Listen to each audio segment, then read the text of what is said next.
County Assembly, the County Government, County Revenue Fund. Receiver of Revenue, Revenue Statements, the County Assembly, Members, Car Loan, Grant, and Mortgage Scheme Fund. Number 6 being the County Executive Mortgage Staff Scheme Fund. Number 7, the County Emergency Fund. Number 8, the County Bursary Fund. Number 9, the County Persons with Disabilities Fund. Number 10, the Municipality of Molo.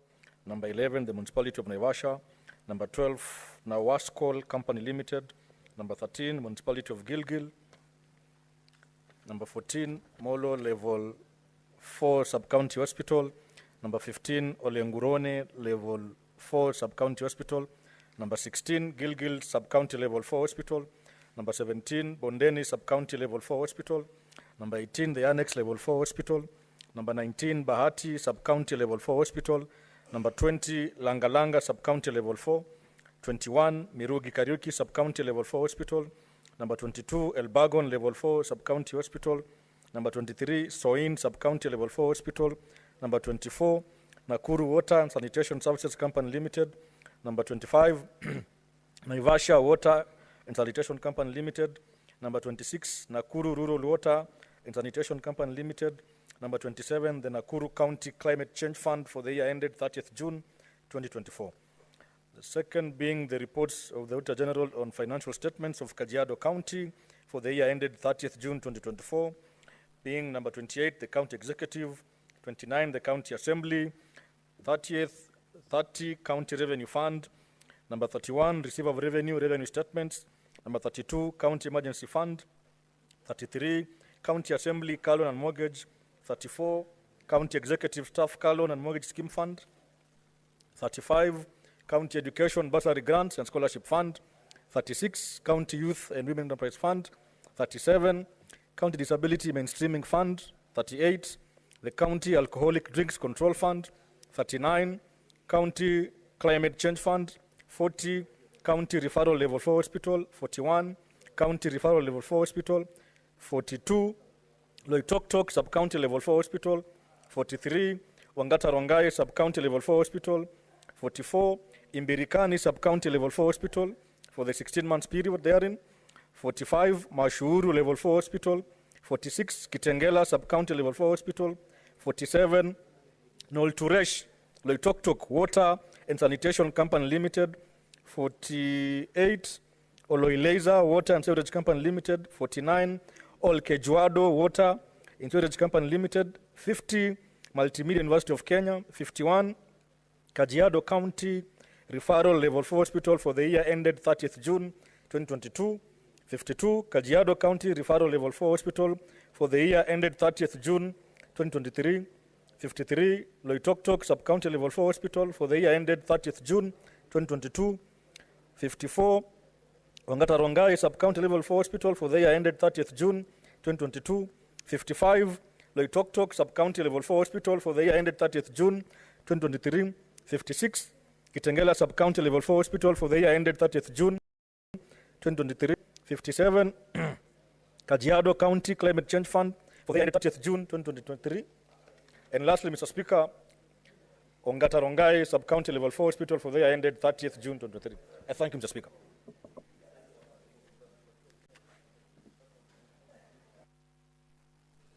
Thank you, Honorable Senator. Next order. Order number 6, notices of motion.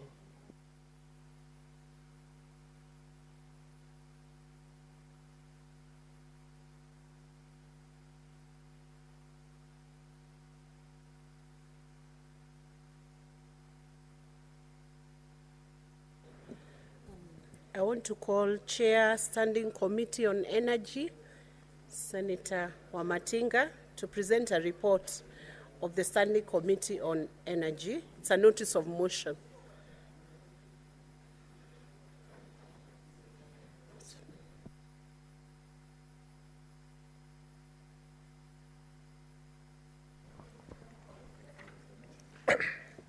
Madam Speaker, sir, I beg to give notice on the following motion, that the Senate adopts the report of the Standing Committee on Energy on its inquiry into the liquefied petroleum gas LPG explosion in Mladi area, Bakasi, Nairobi City County, laid on the table of the Senate on the Thursday, 8th August 2024.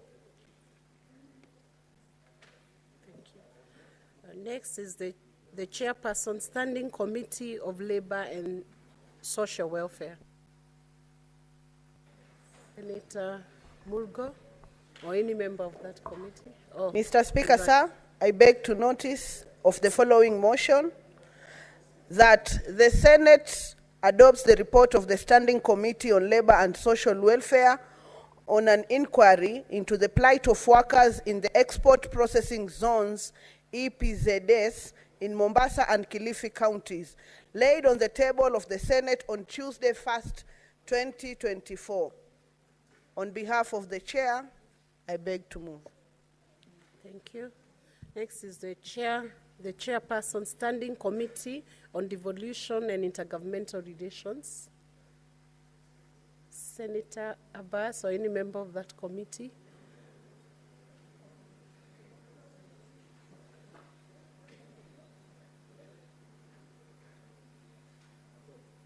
Senator Chute. Thank you very much, Madam Speaker. This is a report on the Standing Committee of Devolution, Intergovernmental Relations, on its inquiry into personal security concerns raised by Honorable Philomena Kapkori, Deputy Governor, Trans Nzoia County. Madam Speaker, I beg to give a notice of the following motion, that the Senate adopts the report of the Standing Committee on Devolution and Intergovernmental Relations on its inquiry into the allegations on personal security concerns raised by Honorable Philomena Kapkori, Deputy Governor, Trans Nzoia County, laid on the table of the Senate on Tuesday, 1st October 2024. Thank you, Honorable Speaker. There is a second notice of motion from the same committee. Thank you, Madam Speaker.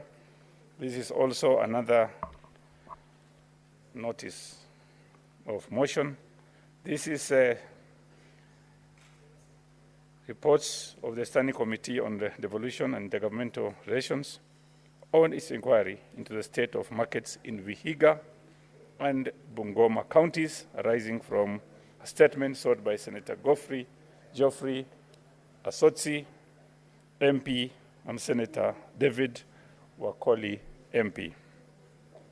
Madam Speaker, I beg to give a notice of the following motion, that the Senate adopts report of the Standing Committee on Devolution and Intergovernmental Relations on its inquiry into the state of markets in Vihiga and Bungoma counties, arising from the statement sought by Senator Godfrey Asotsi, MP, and Senator David Wafula Wakoli, MP, laid on the table of the Senate on Tuesday, 1st October 2024. Thank you, Honorable Thank Senator. you, Madam Speaker. Next is the Chairperson, Standing Committee on National Cohesion, Equal Opportunities, and Regional Integration. Senator Chute, to give the Thank you notice. again, Madam Speaker. This is a progress report on the Standing Committee on National Cohesion, Equal Opportunity, and Regional Integration into an inquiry on the diversity and inclusivity in the staff composition of state agencies in Kenya. Madam Speaker, I beg to give a notice for the following motion, that the Senate adopts progress report of the Standing Committee on National Cohesion, Equal Opportunity, and Regional Integration into an inquiry on the diversity and inclusivity in the staff composition of state agencies in Kenya, laid on the table of the Senate on Tuesday, 3rd October 2024. Thank you, Madam Speaker. Thank you, Senator Chute. Next is the Chairperson, Standing Committee on Energy, Senator Wahome.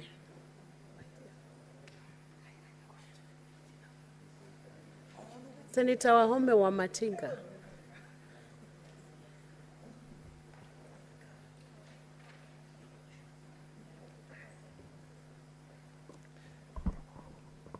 Madam Speaker, I beg to give notice of the following motion. Aware that on the 29th March 2021, a presidential task force was formed to review power purchase agreement between the government and independent power producers, during which a moratorium was imposed on Kenya Power and Lighting Company, KPLC, preventing KPLC from signing new agreements or renewing existing ones with the independent power producers, which moratorium was lifted by the Cabinet in March 2023. Further aware that the National Assembly, via a motion adopted on the 19th April 2023, placed a moratorium restricting Kenya Power from signing and renewing power purchase agreement with the independent power producers, pending a report of inquiry by the Departmental Committee on Energy and the Constitutional House resolution on the report. Concerned that Kenya imports 17% of electricity from neighboring countries and faces a challenge as the growing demand for electricity is conflicted with the lengthy process of developing power plants, which usually takes 6 to 10 years from the conception to generation, leading to electricity shortage and load shedding, which impedes economic growth. Cognizant that of the Senate resolution of the 28th February 2024 on the motion by the Standing Committee of the Energy on inquiry into the high cost of electricity in the country, calling upon the Ministry of Energy to, among others, create a one-stop IPP office that comprises all the stakeholders required for approval of power plants, that the Ministry, through KPLC and independent power producers, renegotiate the current power purchase agreements within 12 months of the adoption of the report. And now, therefore, notwithstanding the resolution of the National Assembly that imposed a moratorium on the Kenya Power, whose timeline has lapsed, the Senate, in order to caution Kenyans from high cost of electricity, resolves, 1, that the Ministry of Energy and Petroleum and the Ministry of Energy and Petroleum and Kenya Power Lighting Company be allowed to enter into new power purchase agreements or renew existing power purchase agreements with independent power producers, and that the Energy and Petroleum Regulatory Authority, EPLA, fast-tracks the acquisition of the necessary licenses required by independent power producers with valid power purchase agreement for setting up power plants.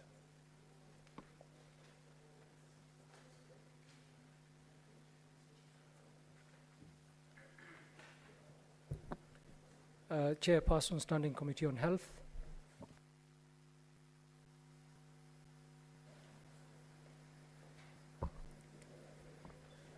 Thank you, Mr. Speaker. Mr. Speaker, sir, I beg to give a notice to the following motion, that Senate adopt the report of Standing Committee on Health on inspection of the tour of health facility in Western Pokot, Trans Nzoia, Turkana County, laid on the table of the Senate on Thursday, 5th December 2024. There is another one also. Mr. Speaker, I beg to give notice to the following motion, that the Senate adopt the report of the Standing Committee on Health on the county oversight and networking engagement to Taita Taveta, Mombasa, Kwale County, laid on the table of the Senate on Thursday, 5th December 2024. Thank you. Next order. Order number 7, questions and statements.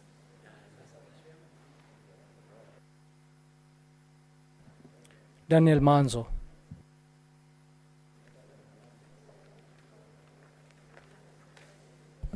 Thank you, Mr. Speaker. This is request for statement on the space debris incident in Mukuku Village, Makueni County. Mr. Speaker, sir, I rise pursuant to Standing Order 53-1 to seek a statement from the Standing Committee on National Security, Defense and Foreign Relations regarding the reported landing of a red-hot metal debris believed to be a separation of ring from a rocket or a suspected spacecraft in Mukuku Village, Makueni County on 30th December 2024. In the statement, the committee should, 1, identify the responsible country for the rocket or suspected spacecraft that caused the fallen debris and clarify whether the country is aware of the incident in Mukuku Village, Makueni County. 2, assess the impact of the incident, stating damage, if any, to infrastructure, private property, and injuries sustained by residents, disclosing the party responsible for compensating affected parties. 3, determine the environmental impact caused by the debris and outline any measures being undertaken to mitigate such damage. 4, explain the measures the government has put in place to protect Kenyans from similar incidents in the future, particularly with regard to flight paths, security installations, and public safety. And finally, 5, elaborate on the frameworks or international agreements that Kenya Space Agency, KSA, has established for managing space debris and addressing liability issues in Kenya. Senator Daniel Kitonga Manzo, MP, Senator for Makueni County. I thank you, Mr. Speaker. Senator for Marsabit County, Senator Mohamed Chute.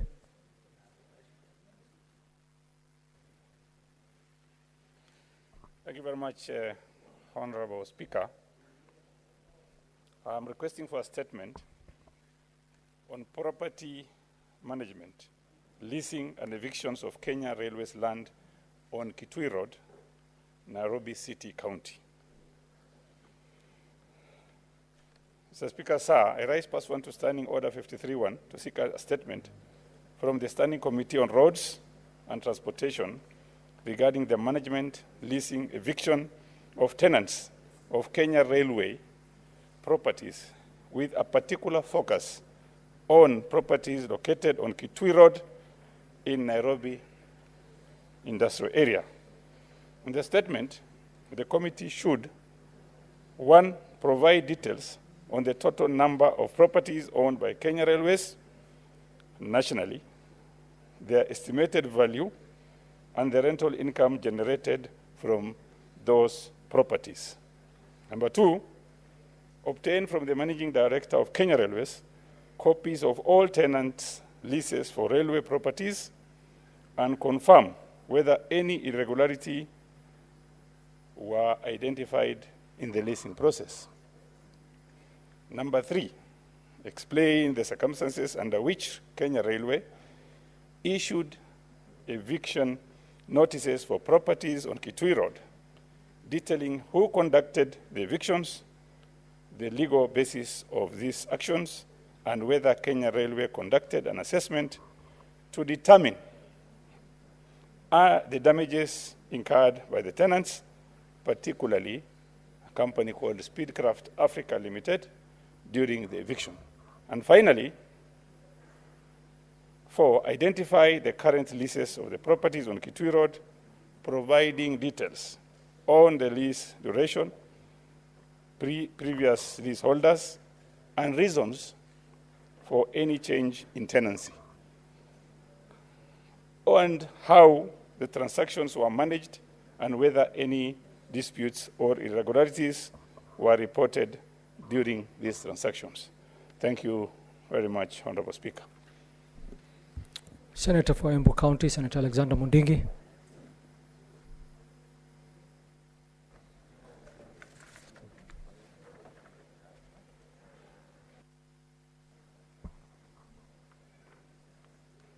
Request for statement on the dangers posed by the use of asbestos roofing in various schools, Embu County. Mr. Speaker, sir, I rise person to Standing Order 53-1 to check a statement from the Standing Committee on Land, Environment and Natural Resources regarding the dangers posed by the use of asbestos roofing in various schools in Embu County. Mr. Speaker, sir, on 28 August 2024, the Cabinet Secretary for Environment, Climate Change and Forestry directed that the National Environment Management Authority, NEMA, remove the asbestos roofing from schools and other private facilities, citing public health safety concerns the CS directing that all public institutions should remove asbestos roofing from their buildings within 3 months and dispose of them in line with NEMA guidance. In the statement, the committee should explain the measures the Ministry of Environment, Climate Change, and Forestry has put in place to ensure the removal of all asbestos roofing in Kanja Secondary School, Kiangongi Secondary School, Kien Girls High School, and Yesera Primary School in Runyenjes constituency, Nyangwa Boys Secondary School, and Queen of Peace, Wango Secondary School in Mbere South constituency, and Cameo Secondary School in Manyata constituency or in Embu County. And 3, provide timelines established by the ministry within which the asbestos roofing in these schools should be replaced in order to protect the student, teachers, and others employees from the dangers associated with asbestos, such as the risk of cancer. Thank you, Mr. Speaker, sir. Alexander Munyimundigi, Senator, Embu County. Senator Nairobi City County, Senator Edwin Sifuna. Thank you, Honorable Speaker. I rise pursuant to Standing Order 53-1 to seek a statement from the Standing Committee on Health regarding the poor working conditions and lack of essential equipment and kits for community health promoters in Nairobi City County. In the statement, the committee should, 1, explain why CHPs in Nairobi have not received essential personal protective gear, such as gloves, raincoats, gumboots, and masks necessary for their safety and professional work. Number 2, outline measures being taken to address the technological support gap for CHPs, including the provision of adequate or proper smartphones for online reporting and reliable data bundles to facilitate such reporting. Number 3, cause an inquiry into the causes of delays in remitting stipends to CHPs who currently face waiting periods of up to 6 months without payment. Number 4, clarify why CHPs have been required to conduct social health authority registrations for the public without adequate facilitation and support to perform this duty effectively. And lastly, Honorable Speaker, detail efforts to enhance training for CHPs on the use of electronic community health information systems to ensure efficient reporting and awarding of marks, which are critical for their timely payment of stipends. I thank you, Honorable Speaker.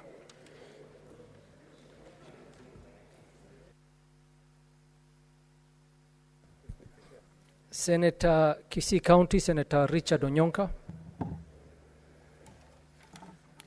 Thank you, Mr. Speaker. Mr. Speaker, I rise pursuant to Standing Order number 53-1 to seek a statement from the Standing Committee on Land, Environment and Natural Resources concerning the detrimental effect of ongoing quarry activities affecting the residents of Kisii County. Mr. Speaker, reports from the ground indicate that there is an alarming level of environmental degradation, including the destruction of critical natural resources, the pollution of the water resources and the environment, and the erosion of land that was once used for agricultural purposes. More troubling, however, Mr. Speaker, the allegations that we are having forced displacement and destruction of property by a company called Nyando Building Extracts Limited, owned by the Chinese people who have come to do the manipulation and the collection of these minerals. Mr. Speaker, without adequate compensation, individuals are being harassed and they are being forced, and sometimes bribery is being given so that these individuals can be told and forced to leave their pieces of land where they stay. Mr. Speaker, in this regard, I am requesting the committee to, number one, investigate and report to the Senate the status of the mining licenses that were granted to this company, which is conducting quarry operations in a place called Kiomoncha location, Marani sub-location in Kitutu Church South constituency, to give information and agreements which were signed for an area called Mote Momwamu, where there's a black product which nobody knows what it is that is being mined from this place called Mote Momwamu between Kisii County and Nyamira County boundary. And finally, Mr. Speaker, the other place that mining is taking place by the same Chinese company is in Tabaka, where the Tabaka soapstone quarry is providing minerals, materials which are being used by this company to manufacture tiles. Mr. Speaker, number two, I would want the committee to state whether the Ministry of the Environment, Climate Change and Forestry conducted any environmental assessment impact on the area before these operations were allowed to commence trade and before they were offered licenses, so that we can have a provision of the findings of such assessment. Number three, Mr. Speaker, I would like the committee to explain any steps that the ministry has taken to ensure that the rights of the local community, particularly with regards to the individuals who've been displaced by force, whether they have been provided any compensation as regards to the law. Number four, Mr. Speaker, I would like the committee to outline any measures the ministry is taking to investigate and to investigate and address the actions that the ministry is taking to mitigate the environmental degradation that is taking place within all these three areas where this mining is taking place. Finally, Mr. Speaker, I know that under the KK Alliance manifesto, the argument was that any mining that would take place, and the mining needed to take place in those particular areas, like in Kisii County, that whoever that was coming to mine would then be required to set up a factory or an industry to employ local personnel so that they can do value addition for those minerals to make sense to our communities. Mr. Speaker, I hope that this matter will be handled expeditiously, because it is really damaging our environment and there is a lot of air pollution within our area. Thank you, Mr. Speaker, and with those few remarks, I say thank you. Senator Enoch Wambua.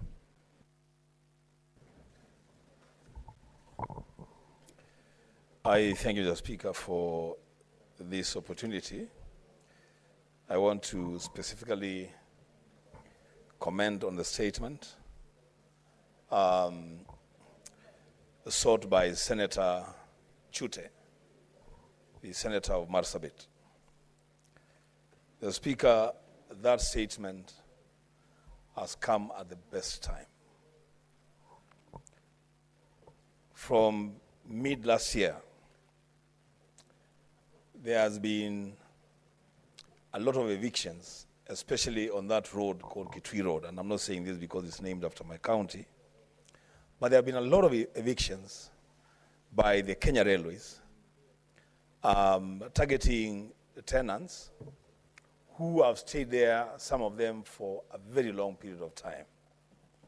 The Speaker, in that statement, the committee that will be dealing with it will be very important to establish what the difference is between the new tenants and the tenants who have been forcefully evicted from that land. I say this, Mr. Speaker, because I know of companies that have been established on that land for more than 10 years who had made serious investments. And they just wake up one day in the morning and the Kenya Railways management invades the land, destroys property, and just cancels the leases. Mr. Speaker, there must be a better way of terminating contracts, especially leases. And so it will be important, Mr. Speaker, to make sure that justice is served to everyone, the old tenants and the new tenants as well. Mr. Speaker, I want to thank Senator Chute for bringing up that statement because it touches on a number of people from very different places in this country. Mr. Speaker, I thank you. Senator Olekanar Seki.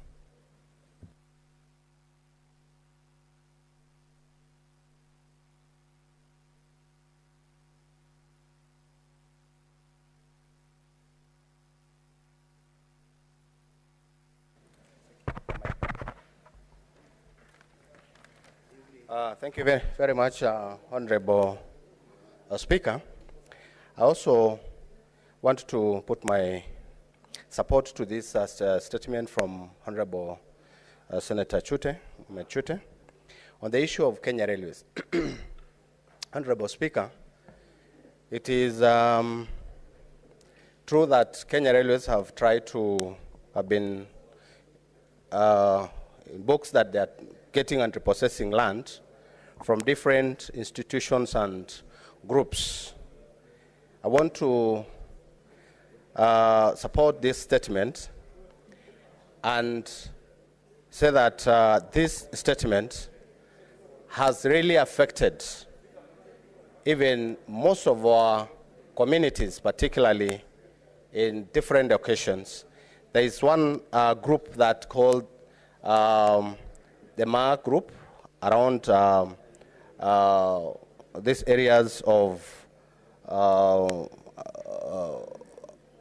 around Nairobi, around the Kenya Railways headquarters, and they have a number of monies that they are still holding for the Maasai community, particularly Honorable Senators, can we compensation. consult in low tones, please, so that we can hear Senator Seki? On the compensation of the Ma community. I want to believe that this money needs to be given to the members of the Ma community on the land that they bought around Ambakasi area. Honorable Speaker, it is true that this statement has come on the right time, and we want Kenya Railways to compensate the Ambakasi Ma group, which they are still holding that money. And we want to believe that possibly they want to give to different groups of individuals. And we want to come against that such that each and every person be compensated for those, that list that was there who had rights to have that right of that land.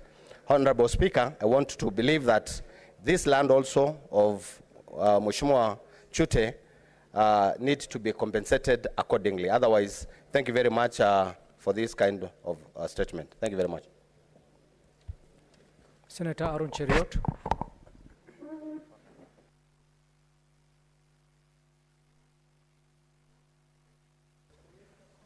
Are you commenting on the statements? There must be a mistake. Senator Miraj Abdurrahman.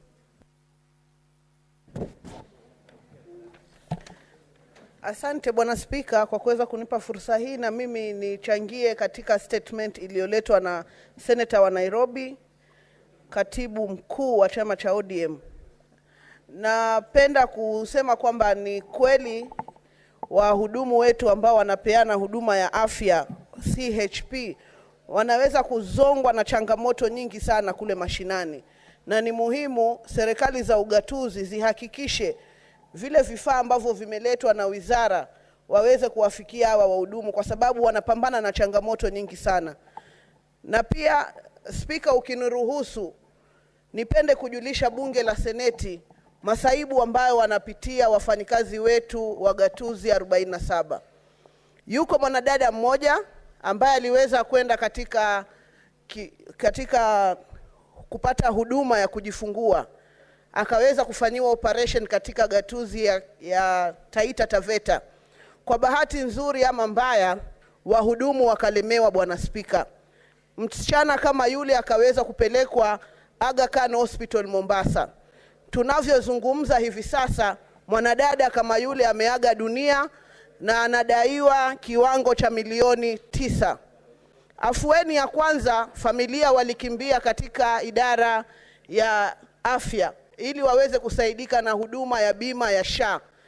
Cha kushangaza ni kwamba gatuzi ya Taita Taveta imekuwa ikimkata dada kama huyu ambaye ni mfanyikazi makato ya SHI, lakini hayajaweza kufikishwa katika taasisi kama ile. Hivi tunavyozungumza, mwenda zake Sabina Chari Mwachofi analala kwenye mochari bila kujua hatima yake. Ningependa sisi kama bunge la Seneti ambao tunagawa pesa, Bwana Spika, kuzipeleka mashinani, wafanyikazi wa gatuzi wanakatwa pesa na makato yale hayafiki katika taasisi husika. Je, sisi kama Seneti tutaendelea vipi kupeleka pesa katika magatuzi yetu 47 wakati magavana wananyanyasa wafanyikazi wao? Hili ni jambo ambalo ningependa kakangu Senator wa Kilifi, naona unaniangalia, kiongozi wa walio wachache. Je, tutawasaidia vipi hawa wafanyikazi? Sisi katika komiti ya CIPIC tuliweza kuzungumzia masuala ya makato ya uzeeni, lakini ni jambo la kusikitisha kuona ya kwamba mfanyikazi wa serikali ya Kenya wa gatuzi anakatwa makato na hayaendi katika taasisi husika. Familia inadaiwa milioni 9 wakijua watapata afueni katika Taifa Care. Makato kama yale hayajafika kule. Tutaenda kumsaidia vipi Mkenya ambaye amekubali kukatwa, makato yake hayaendi anapostahiki? Asante Bwana Spika. Senator Manzo.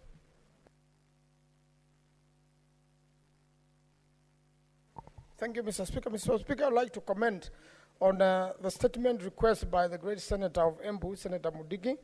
Mr. Speaker, the Senator is talking about the poisoning of asbestos in his county, and where there are quite a number of public schools and public institutions which still have the asbestos roofing. Mr. Speaker, I would like to comment that asbestos is very poisonous, and the sort of the fine dust from it, when it accumulates into lungs, that matter becomes fatal. And therefore, not only the people of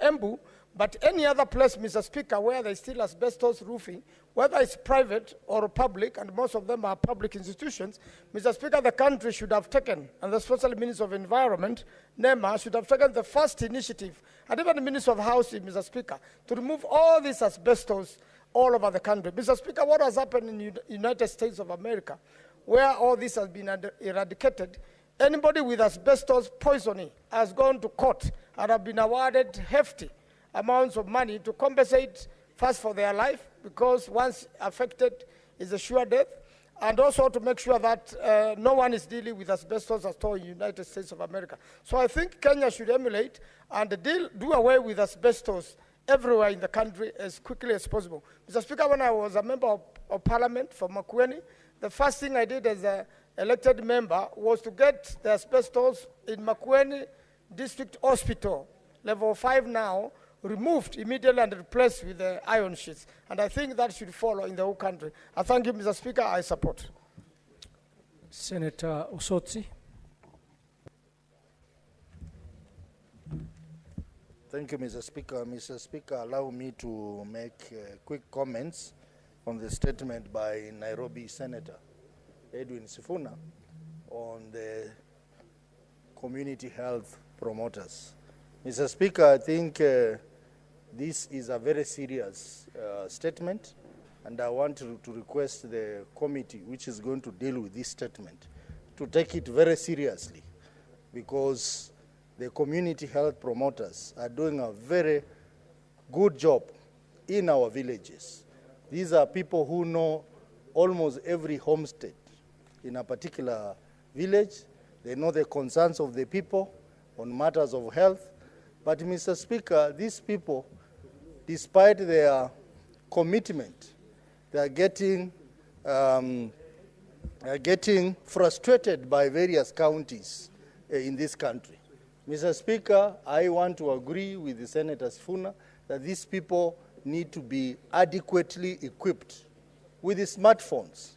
These people need to be adequately equipped even with protective gear and many, many other facilities that they need to undertake their work. But in most counties, Mr. Speaker, the CHPs are struggling.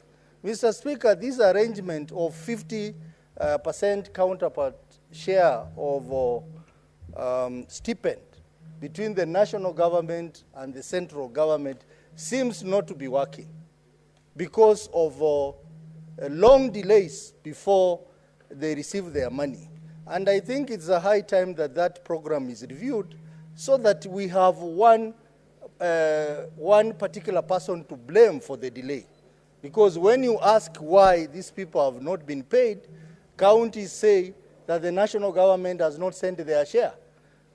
And when you ask the national government, they say the county government has not processed their share. So we have a blame game here. Mr. Speaker, I think the committee should look at this matter very critically and report to this House so that these community health promoters who are doing a wonderful job in our villages are able to be motivated to do even greater things. They can also be involved even in this process of registering people to join SHA, which in most places we are having challenges.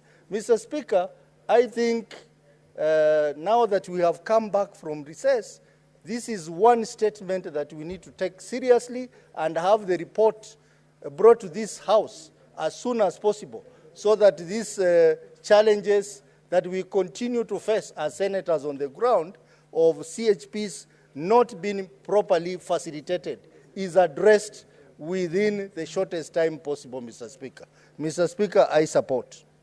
Senator Olekina.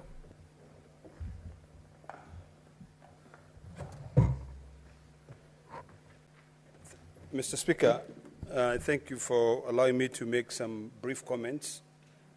And I'm going to start with a statement by the distinguished senator from Nairobi County.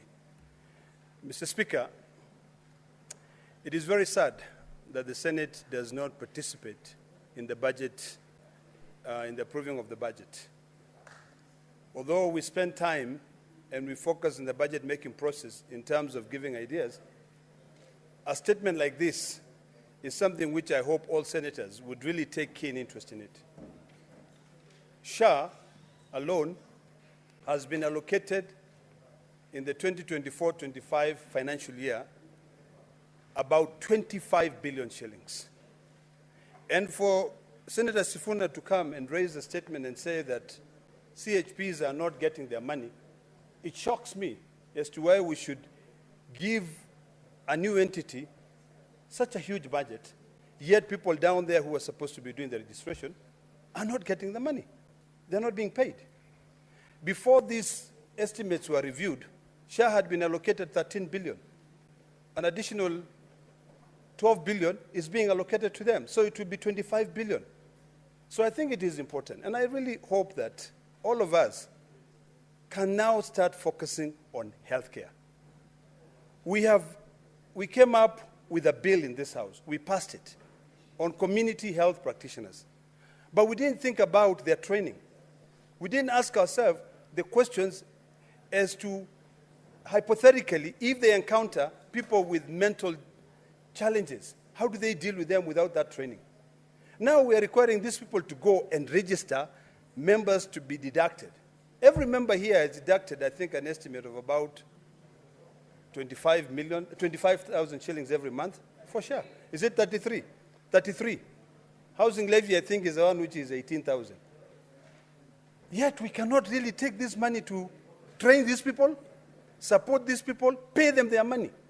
So I'm glad that all of us are now alive to the fact that these are challenges that we must, as the Senate of the Republic of Kenya, really think twice. When we're here and health is devolved, we need to be able, each one of us, all the delegation of the 47 counties, as the Committee on Health is looking at these issues or this statement raised by Senator Sifuna, we should ask ourselves in our own county, how many community health practitioners have not been paid their money? Even Nairobi County, and this is close to the headquarters of where the money is, they wait for a period of about 4 months. What about in our rural areas? How do you expect our people to go and register members of SHA, yet you've not even given them their stipend? I think we need to really think seriously. And I'm happy, Mr. Speaker, that now, during our recess, we were reminded of the role that we play in terms of defining the term parliament that includes both the Senate and the National Assembly. So now I want to call upon all of us, as we look at our counties. First of all, it is important for each one of us here, head of delegations, members of your delegations, to know how many community health practitioners do you have in your own county. Have they been paid? In fact, I think even the little cash we are given for our oversight, we should set up a toll-free number for these community health practitioners to call and say, I have not been paid. And when they call, you can actually look at a list and say, for instance, in Narrow County, I have 30 wards. I say, which ward are you? I have the name.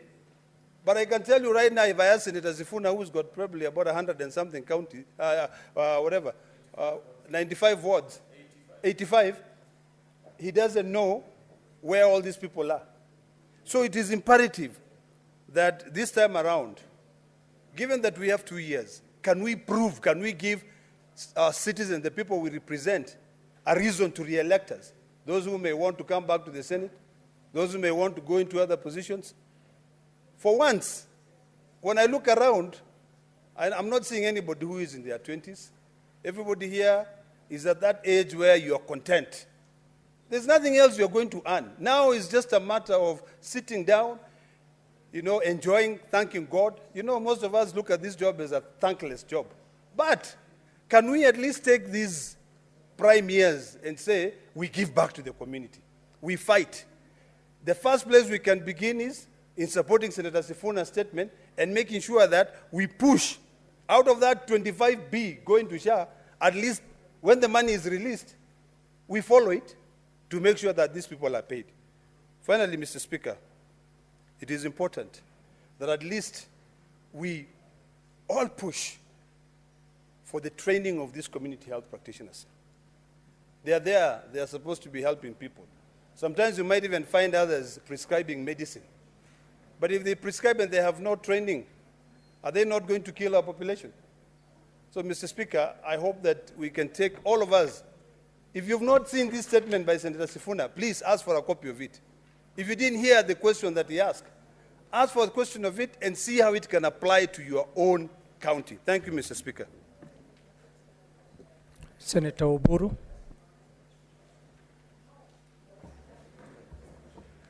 Yeah, thank you, Mr. Speaker, sir, for the opportunity. Mr. Speaker, I want to comment on a statement sought by the Senator for Nairobi, Senator Edwin Sifuna, on the community health, you call them community health workers. Mr. Speaker, sir, these are very, very important stuff in the public health. Mr. Speaker, the concept of equipping these people was developed sometimes back in Bamako in Mali, where the international community sat and developed a concept which was giving power to people in the primary health care in the rural areas. It now came to the cities later, like Nairobi now has those primary health workers. And the primary health workers are the ones who deal with the people right from the beginning. When somebody is sick, is having drugs which are not necessarily prescriptive by the doctors, it is these people who handle them. And Mr. Speaker, it is very sad that these people sometimes don't get the necessary content in the in the drugs that are given to them to help the people at that primary level. And it is important that the committee investigates this matter thoroughly and gets to the bottom of it and finds out the whole process, the whole chain, and also the reasons why these people are not getting the drugs in time. Sometimes it is the relationship between the county and the national government who supplies. And sometimes the delays are because the counties have not paid. But even if the counties have not paid, I think it is important that a system of credit should be developed so that the supplies to these primary health care people at the grassroots is not affected by the bureaucracy of supply of drugs. Therefore, want to urge the committee investigating this matter to investigate it thoroughly and give us a report back on this issue of the primary health care. Mr. Speaker, that is all I wanted to say. Thank you. Thank you, Senator. Senator Wafula. I want to support. Asante sana Mheshimiwa Spika kwa nafasi hii kuhusiana na michango ya maseneta kuhusiana na hoja tofauti tofauti.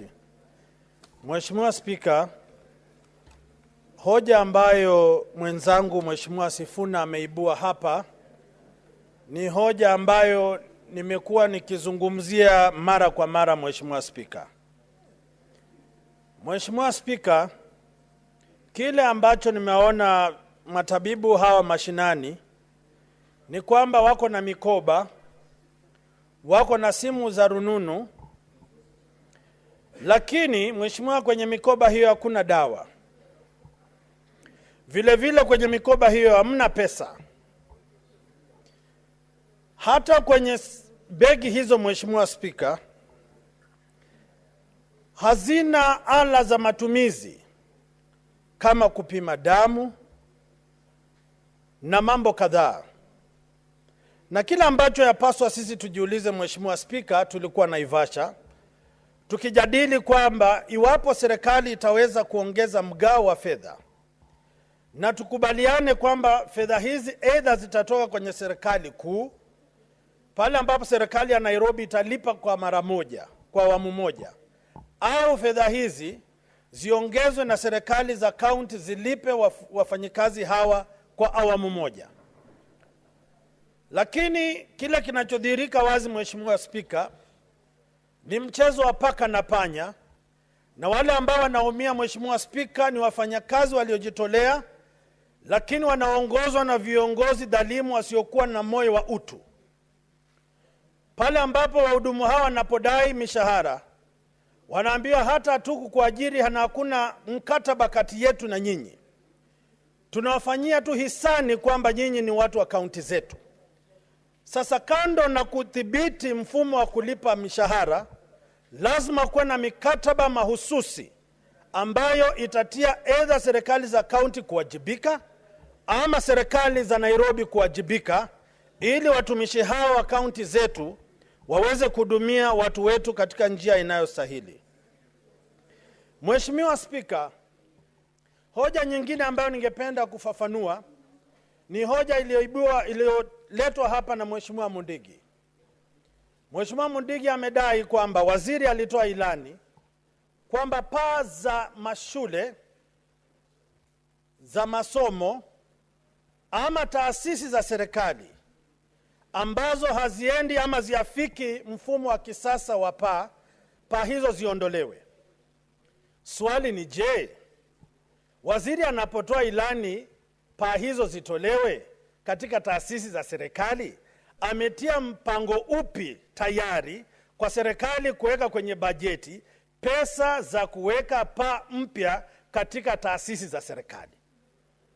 Shule ni taasisi za serikali, na hakuna pesa za ziada za shule hizi kubadilisha paa. Iwapo kujenga madarasa peke yake ni shida, kujenga maabara ni shida, kujenga vyumba vya wanafunzi kulala ni shida. Itawezekanaje wabadilishe paa na wakose kuajiri walimu, ala za matumizi na kadhalika? Mimi naomba serikali, mawaziri wanapotoa ilani lazima wafanye kile tunaposema kuhusisha kwa jamii katika kuamua miradi ya maendeleo. Lakini haiwezekani kila mara wanatoa ilani pasipo kujadili na washikadau.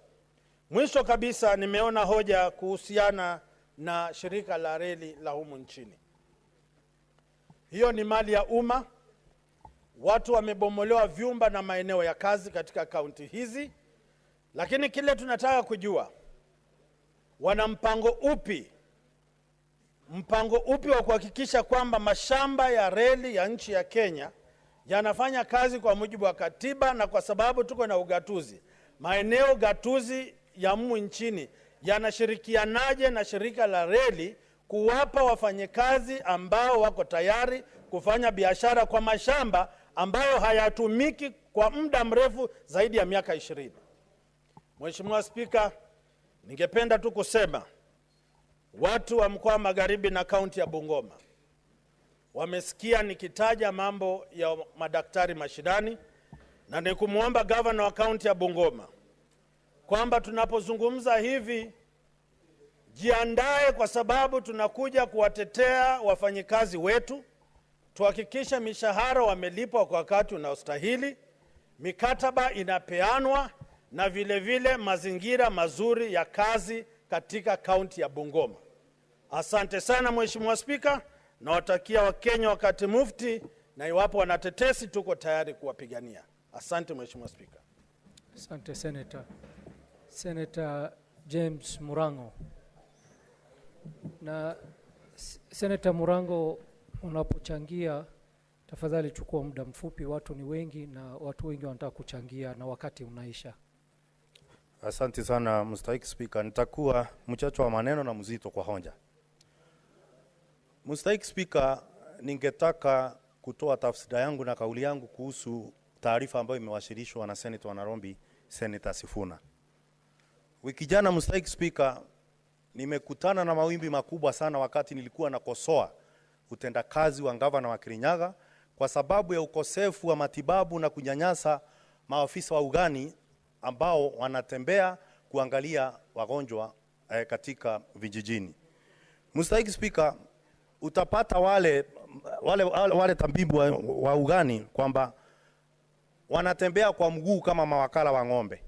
Hawana njia yoyote ya usafiri ya kuwafikisha vijijini ambapo watu wetu wanaishi, mahali ambapo nyanya zetu wanaishi, na wamepewa kazi na mikomba mizito ambao wanafaa kuzunguka nazo.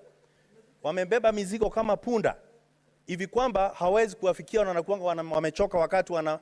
Mstahiki Speaker, ningeomba usaidizi wako kwa sababu na hapa kuna tafsiri inaendelea hapa ambayo Majority Leader, Majority Whip, Deputy Majority Leader. Mheshimiwa Karwale unaitwa na Speaker.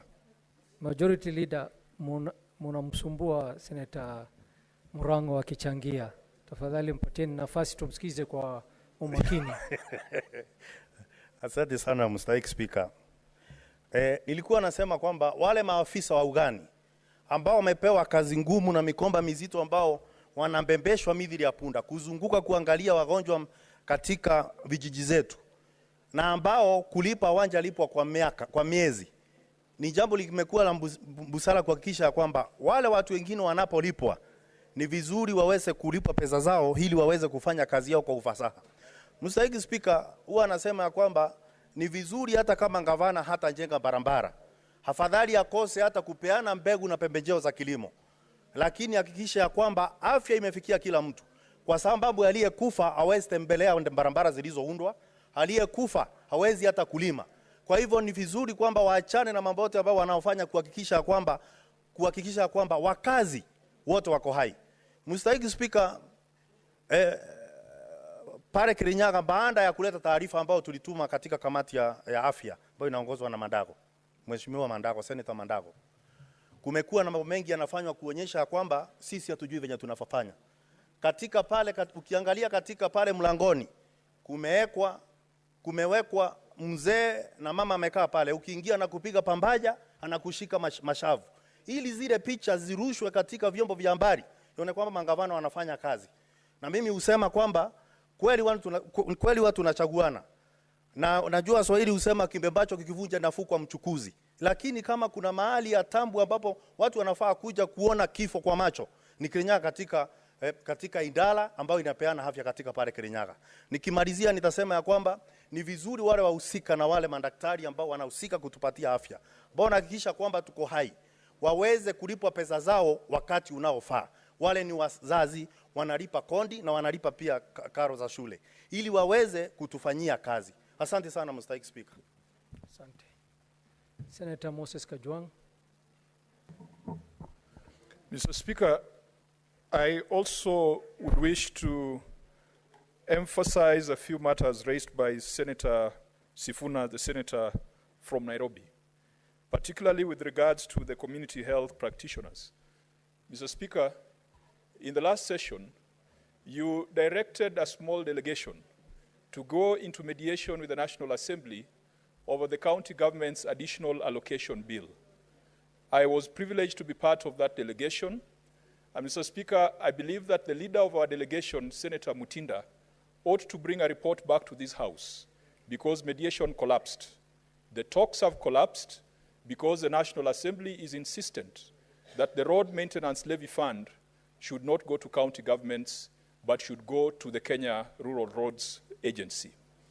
The relevance between the additional allocations bill and Senator Sifuna's statement is that the money that community health practitioners are supposed to get was included in the schedule of the additional allocations.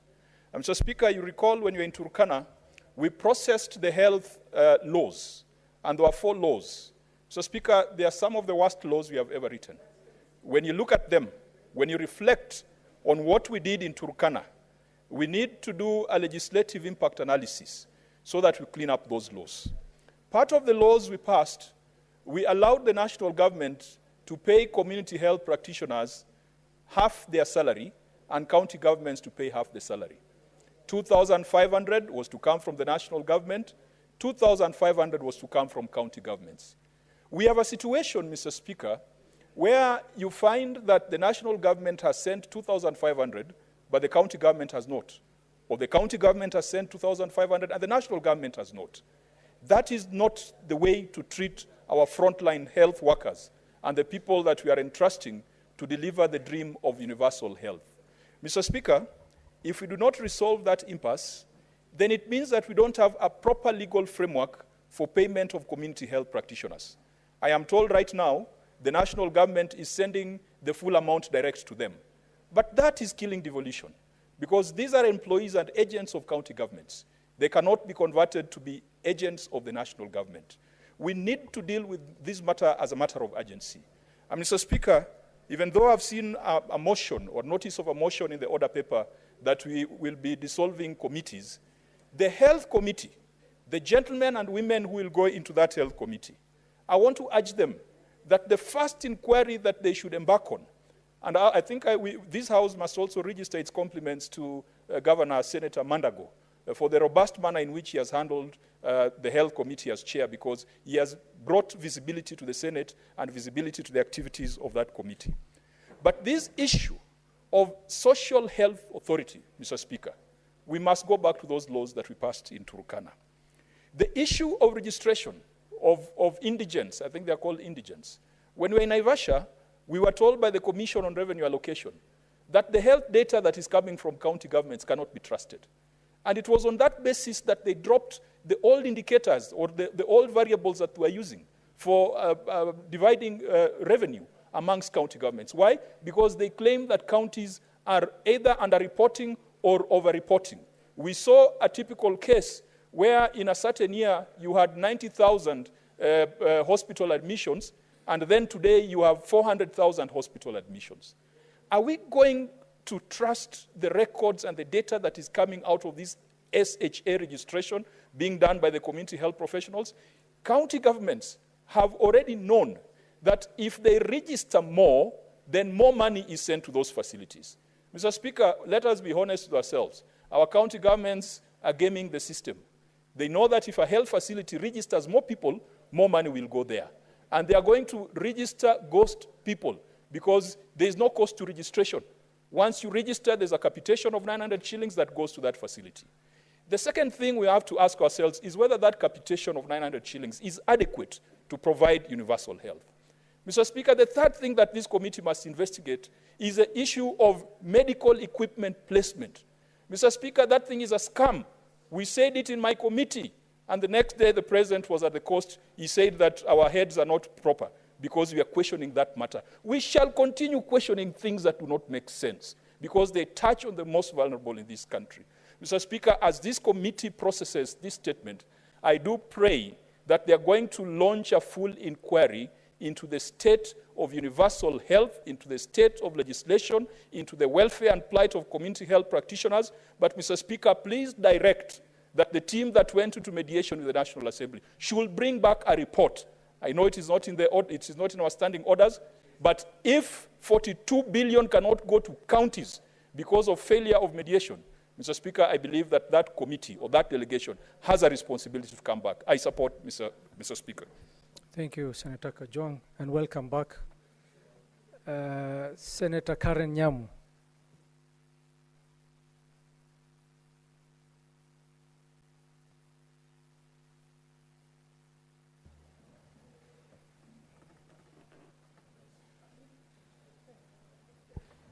Oh, will you?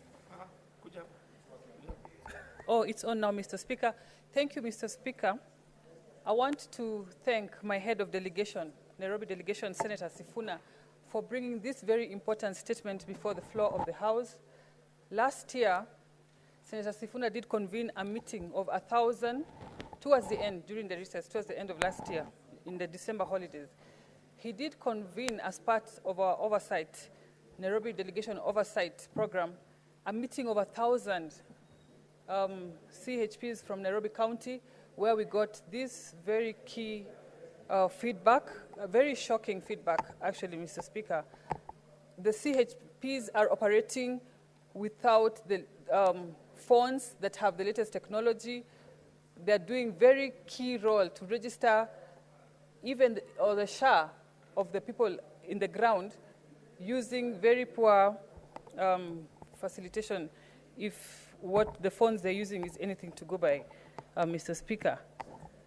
The mood of the country right now is to embrace universal health care. And that should be reflected in how we facilitate, in how we empower our CHPs. Mr. Speaker, we cherish the work that they do, bridging the gap between the ground and the health facilities and the health institutions and the health care providers, Mr. Speaker.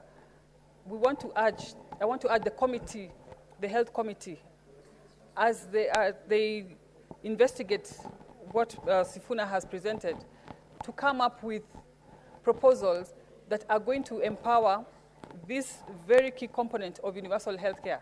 107,000 in the country, 7,800 in Nairobi, doing a very key role in the health sector. Mr. Speaker, find ways and propose ways where we can empower them so that this key role is effectively done, Mr. Speaker. Thank you. Senator Eddie Okech.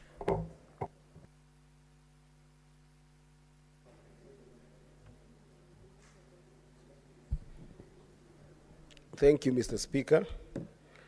Mr. Speaker, the issue of community health workers, I think that we as a House must pronounce these community health promoters as at-risk population. I think that when we use very palatable and educative terms like what Senator Wafama Bay has used, and you say they are frontline, workers, health workers, then it sounds really beautiful. But I think that we need to call them an at-risk population. And this is my reason, Mr. Speaker.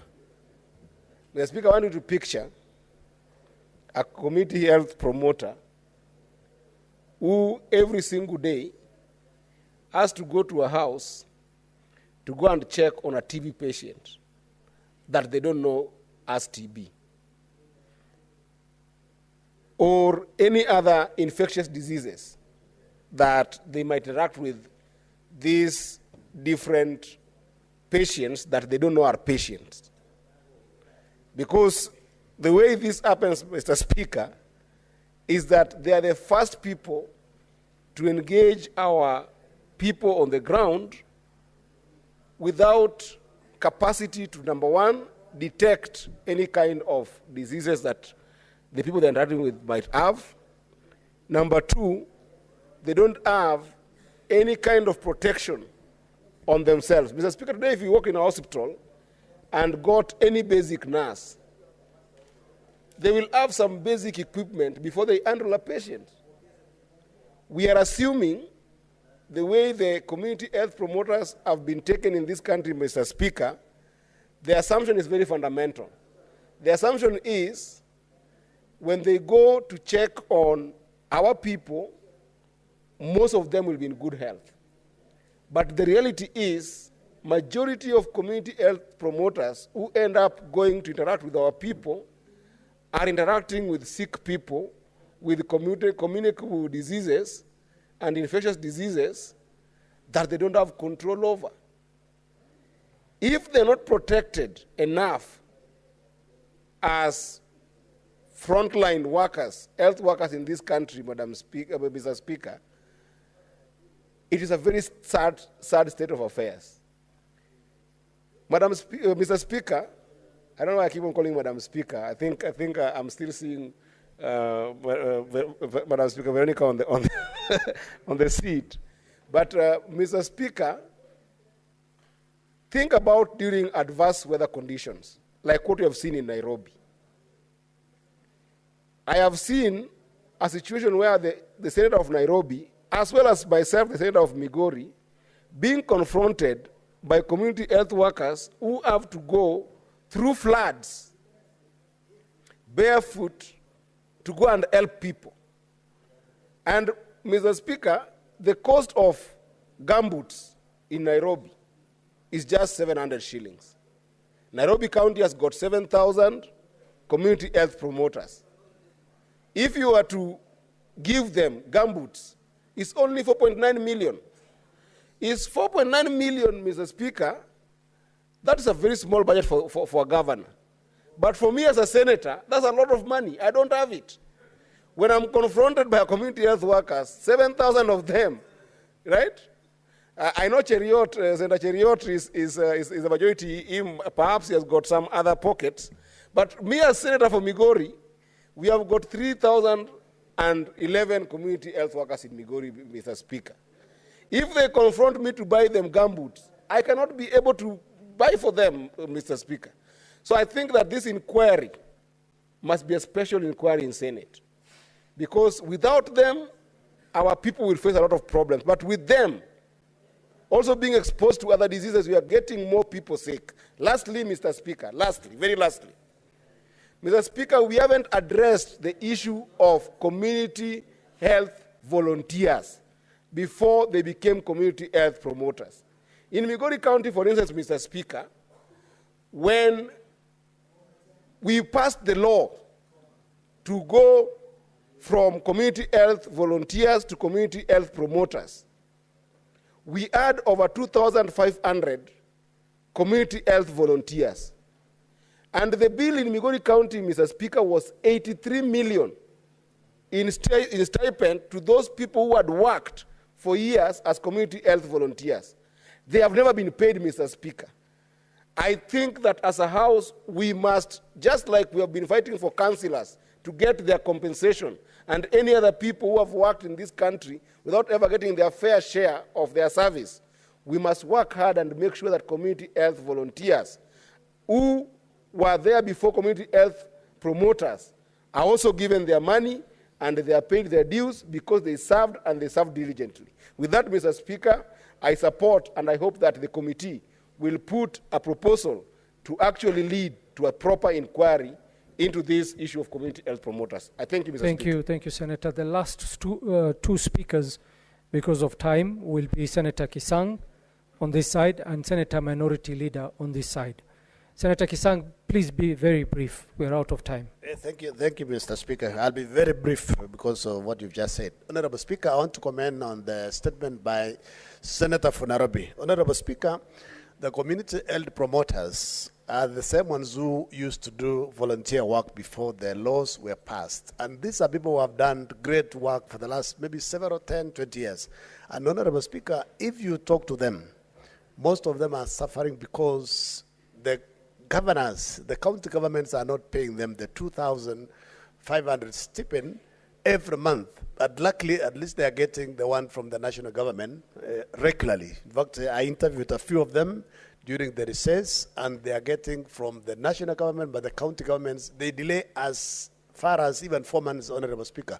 Honorable Speaker, we would also maybe propose that the county governments attach this particular community health promoters, Honorable Speaker, to a particular health facility, maybe a dispensary or a health center, or even a level 3 or level 4 hospital, Honorable Speaker, so that in between, maybe regularly they get trained, because we are also saying they have not been exposed to training, so that, you know, when they get some emergencies, they have some basic trainings, Honorable Speaker. Honorable Speaker, even as this particular statement goes to the committee, we also want the health committee to look at the statement very well and see, maybe even propose some changes, because also 5,000 alone, Honorable Speaker, is not enough. These are people who are doing very useful work. If they get basic knowledge, so that, you know, they can also help in preventing some common diseases, Honorable Speaker, this we could increase the stipend to about 10,000 so that they can move around. In fact, what Senator Eddie said is to give them campboots. In fact, we need to propose, Honorable Speaker, if possible, a cluster of them within a particular ward. The governors can buy for them motorbikes so that it's easy for them to move around, and give them resources for fuel so that they can reach our people in good time, and also assist if there are any emergencies. Honorable Speaker, I submit, Mr. Speaker. Minority Leader.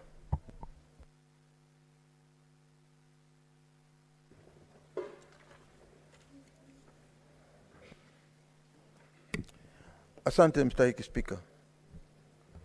Mstahiki Spika, kwanza nataka kupatia kongole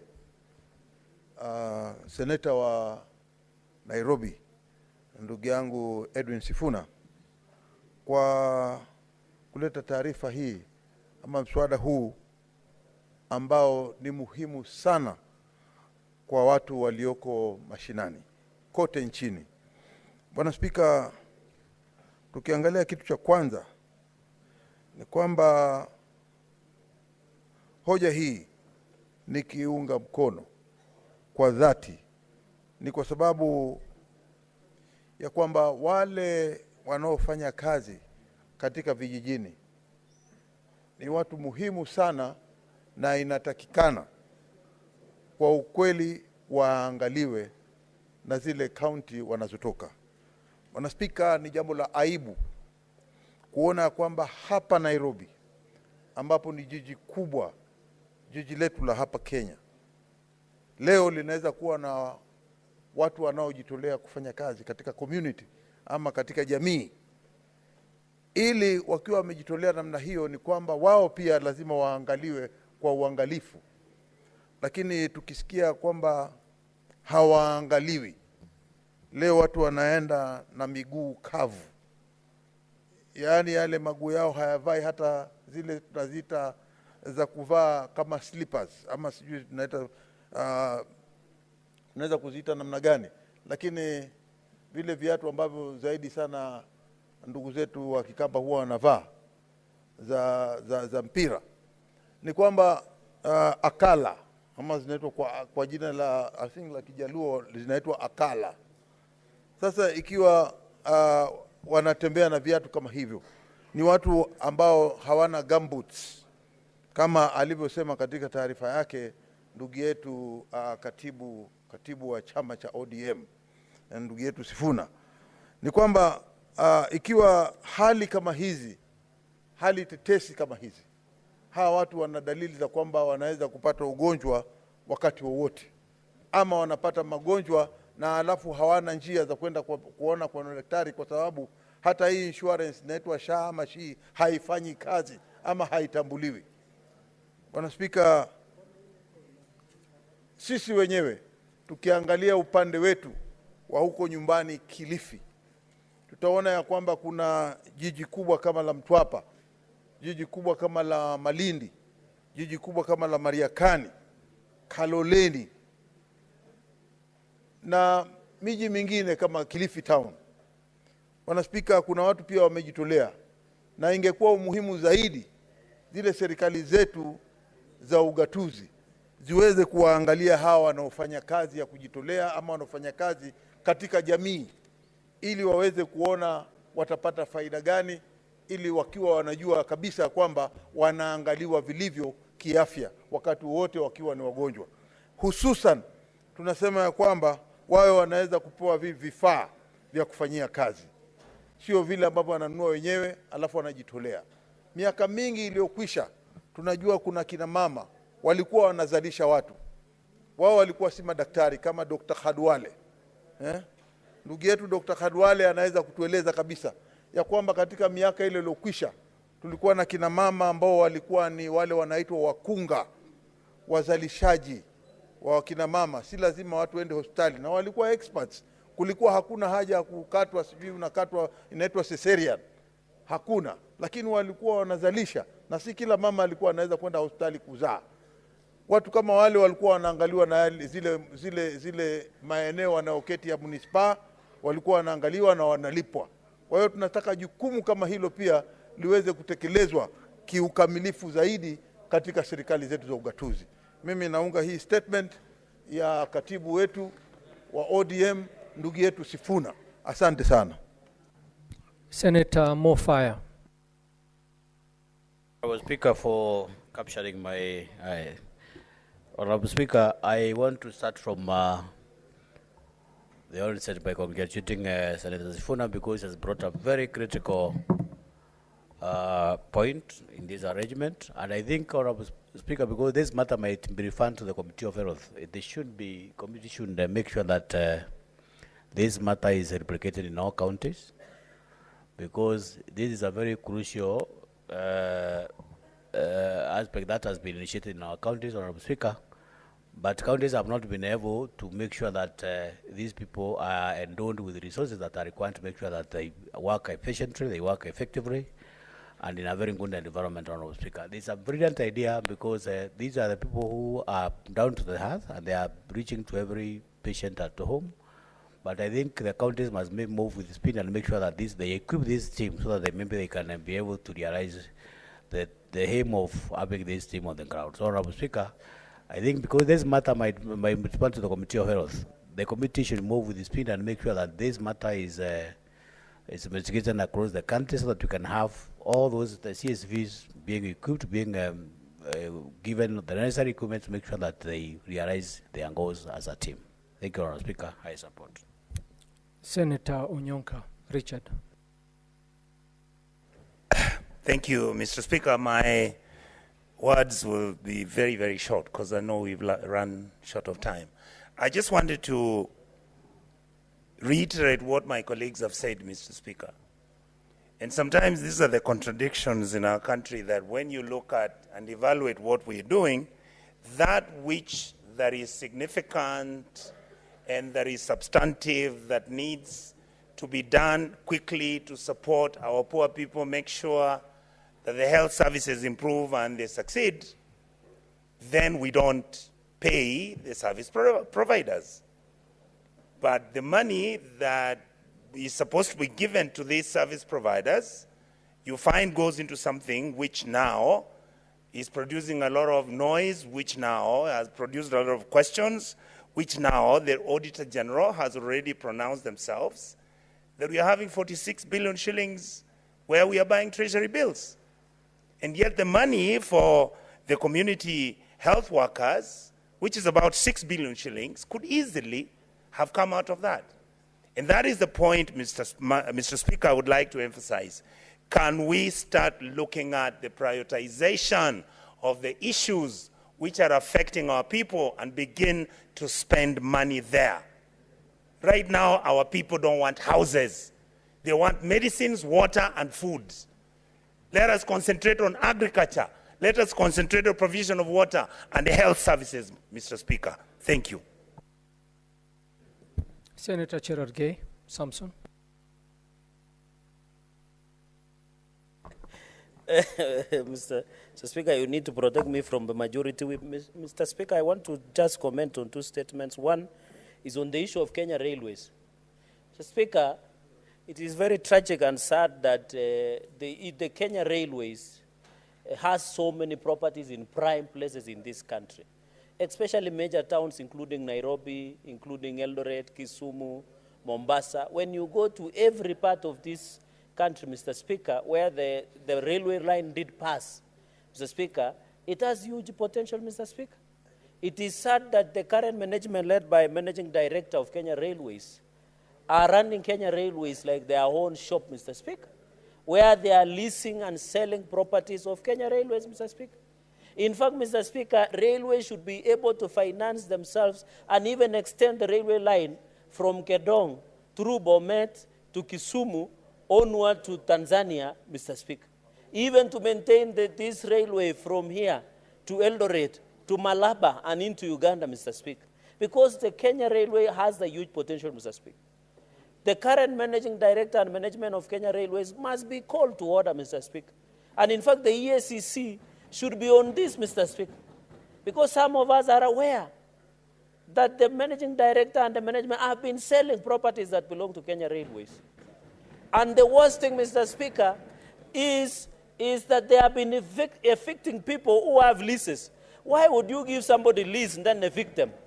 What is the justification, Mr. Speaker? For the last many years, the turnover of Kenya Railways, Mr. Speaker, in terms of sales has approached 10 billion. But if you ask the MD and management of Kenya Railways, they cannot tell you, Mr. Speaker. The Kenya Railways, even here in Nairobi, if the Kenya Railways was being properly run, we should have a metro system within Nairobi City County, Mr. Speaker, to alleviate the gridlock and the jam that we face, Mr. Speaker, so that Kenyans don't need to pay for expressway to somebody we don't know in Moja, that we don't know even how much expressway is collecting per day, Mr. Speaker. Can you believe in this country, somebody is collecting our money and we don't know how much it is, Mr. Speaker? Therefore, Kenya Railways, Mr. Speaker, must be called to order. The managing director should be suspended. The EACC, Mr. Speaker, should take Kenya Railways is now a crime scene. It is a crime scene, Mr. Speaker. And I want to challenge the new EACC. Instead of arresting traffic officers who are collecting 250 shillings, they should be going for this big fish. They should be going for this mbota, Mr. Speaker. They should be going for these wells that are destroying the image of this country, Mr. Speaker. Why would we borrow more money for SGR, yet Kenya Railways turnaround can be done for the benefit of this country, Mr. Speaker? The new EACC CEO, Mr. Abdi, take charge. We want to see somebody being prosecuted at Kenya Railways, Mr. Speaker. And even I want to ask the committee to invite me, Mr. Speaker, pro bono. I have a better dossier against the MD and management of Kenya Railways that will shock this country. Leave alone the one of Senator Onyonga. That was just like Nollywood. I'll be bringing Hollywood in the engagement, Mr. Speaker. Mr. Speaker, secondly, on the issue of Senator Sifuna CH fees, community health promoters, I want to thank the President and the Council of Governors for stepping in, Mr. Speaker. I think as a country, we should move in for preventive and promotive health care in this country. What Senator Sifuna has raised is of great concern, that we need to properly remunerate, give the CHPs capacity, so that as they go through villages, as they go through Iya Mukuru Kwanjenga, Kibra, Mr. Speaker, in Kapkeben, where I come from, in Homa Bay, in Mombasa, Mr. Speaker, so that we can be able, if we remunerate, Mr. Speaker, give capacity to CHPs, Mr. Speaker, we can even prevent what we call mpox. Because if we ensure And chikungunya, there was another disease that is in Mombasa called chikungunya. I don't know whether that's the correct statement. It's chikungunya. We can use, Mr. Speaker, those CHPs. Mr. Speaker, I was with you in Mandera, and you could see communities like where we were in Mandera, your county, in Wajir, Mr. Speaker, and I hope going into the future, Senator Cheruyot, Mr. Speaker, the majority leader, I wish he was listening. Mr. Speaker, I wish Senator Cheruyot was listening. And Mr. Speaker, when we went to Mandera, I want to assure him that we only visited projects. Mr. Speaker, because even, Mr. Speaker, if you go somewhere and take water, is it an offense, Mr. Speaker? So, Mr. Speaker, I want to ask Majority Leader with tremendous respect. At least you should have, I know there is somebody who misbehave like Senator Sifuna, but that one we can sort it out in another way. But all of us, even Senator Wanyonga was there, Mr. Speaker, yourself, you were there, and you saw, we were even asking, I want to inform Majority Leader, we were even asking how CHPs are, and they were appreciating, telling us, tell government. So, Mr. Speaker, it needs to be fair to members who go to see the projects that are happening in counties, Mr. Speaker. But he did a good job, of course, of promoting UDA. Mr. Speaker, that is, I want, and therefore we need the proper support going in the future. Mr. Speaker, with those many remarks, I support the statement by Senator Sifuna and Senator Chute or Senator Shute, whichever is correct. Mr. Speaker, with those many remarks, I support. Senator Boni Kalwale.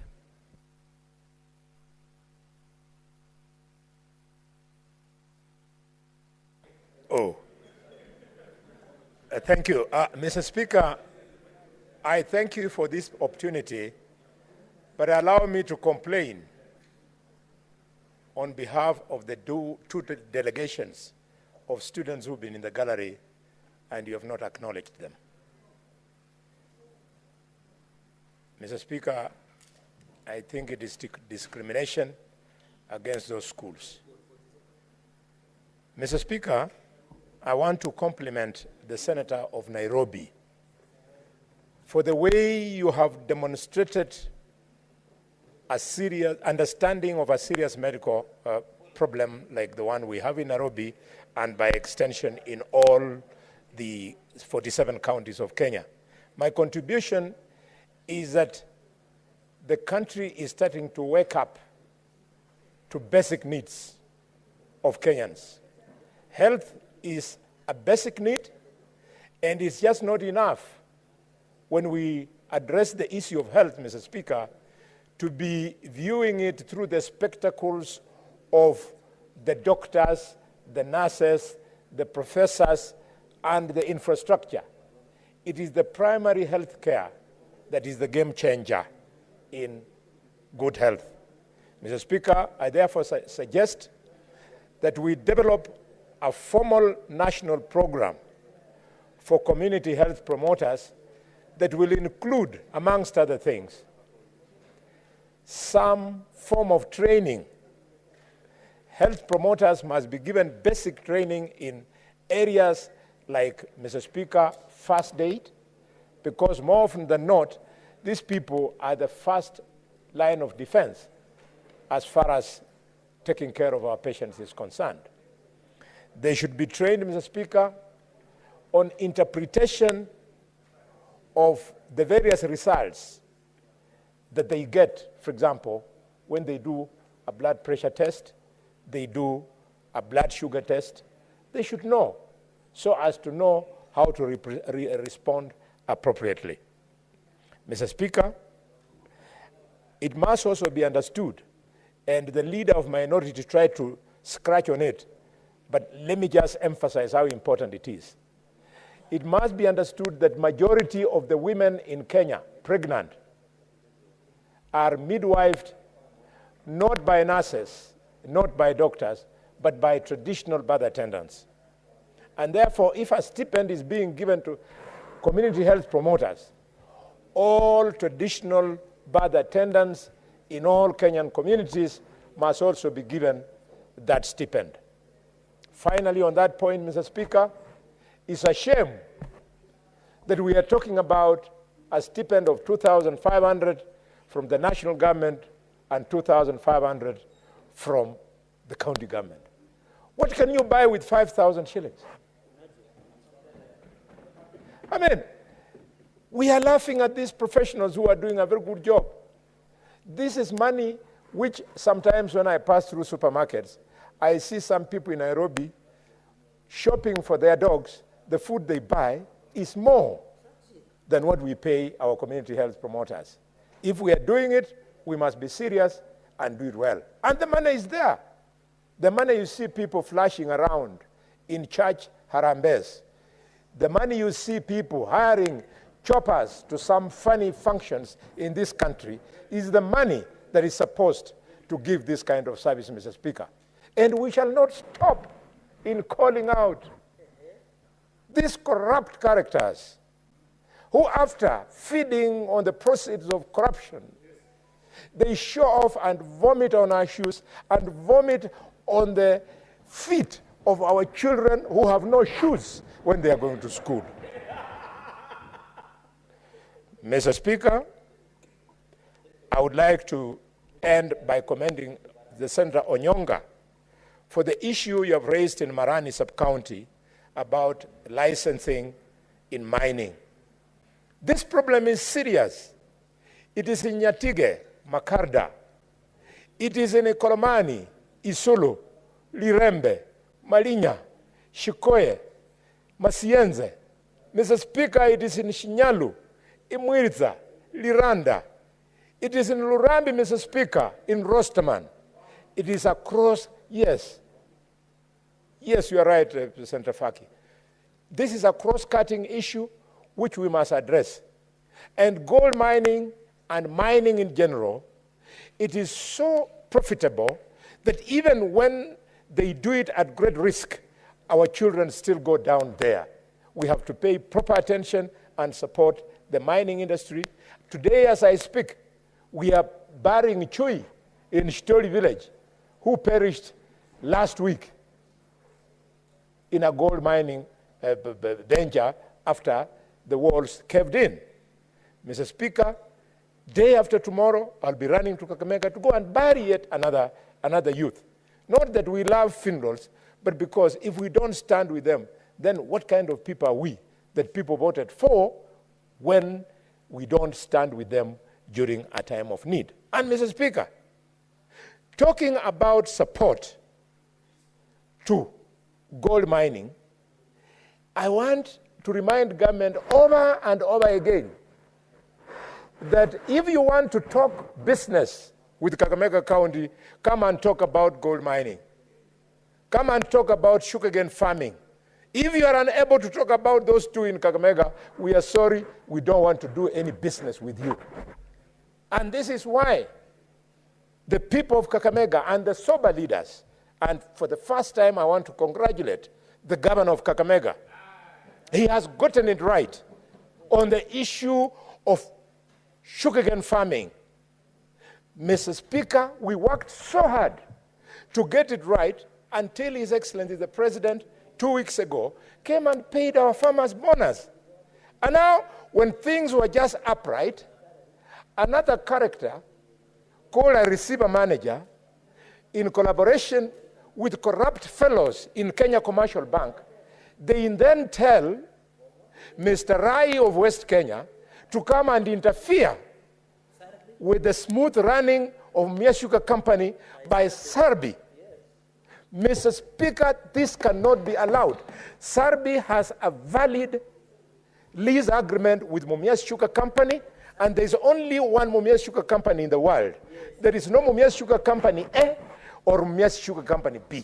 So if Sarbi has Mumias Sugar Company, he should be the only one milling, he should be the only one, Mr. Speaker, managing the ethanol plant. He should be the only one, Mr. Speaker, managing the Ecogen plant. An attempt to bring in the Cogen brand. Mr. Speaker, an attempt to bring in Mr. Rai of West Kenya is going to bring to a standstill the operations in Mumias. We will not allow. It will not be the first time that our leader will be having his limb broken in Mumias. We will do it another time. Honorable Benjamin Washiali, his hand was fractured because of Mumias Sugar Company. And on the same day, Mr. Speaker, my head was cut on the left side, if you look now, in Mumias Sugar Company, and I bled because we believe sugarcane farming is the lifeline of our people. I am warning the young politicians who are given, Salassi is doing a fantastic job about this job. He's on the same stand like me and the governor. I want to warn the young politicians from Kakamega who are being influenced to go and support the conmanship from West Kenya. Mumias Sugar Company will be run by Sarbi and not anybody else until you cancel the agreement. Majority Whip, would you like to be informed by Senator Umtata? Yes, I would like him to inform me. In fact, he's a presidential candidate. He's the right person. Senator the first Umtata. presidential candidate to inform me in my life. Where is this parliament located? What kind of question is that? You don't mention the obvious.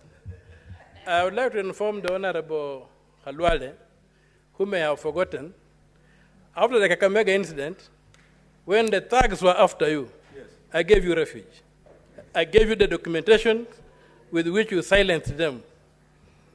Thank you, Mr. Speaker. Mr. Speaker, indeed, this is a great man. I had been cornered. I had been cornered with one of the people who were responsible for the collapse of Mumias. And if it had not been for the industry of the Senator of Busia, I would have been found liable for slander. So he gave me facts with which I faced the courts, and I want to thank the Senator of Kisumu. Oh, he's not in today. There's Professor Tom Ogienda. After he looked at my case, he was representing the guy who had sued me. Professor Ogienda then told the guy who was pursuing me that you have no chance with this kind of facts. Professor, you are a very good lawyer. Very few lawyers can tell their clients the truth. Majority Mr. Whip, Speaker, I conclude. Would you like to be informed by Senator Cherargei? Yes. Senator Cherargei? Mr. Speaker, I would like to inform Senator Kalwale, my neighbor, that also when you go to Kibos Sugar Factory, there is a plant for methanol and ethanol generation, but it has not been operational because of challenges and political interference. Would it be in order to request him to bring an inquiry with a possible chairman of Agriculture, Senator Wakoli, so that because me, Senator Kalwale, Senator Aaron, and Senator Wakoli, and Senator Sifuna, we come from sugar cane growing areas, so that we resolve. But he's the biggest consumer, and Senator Okia or Mutata. But Mr. Speaker, but they are the biggest consumers of sugar. So he has a direct, and he has a farm in Bungoma that is a sugarcane farmer, a small-time sugarcane farmer.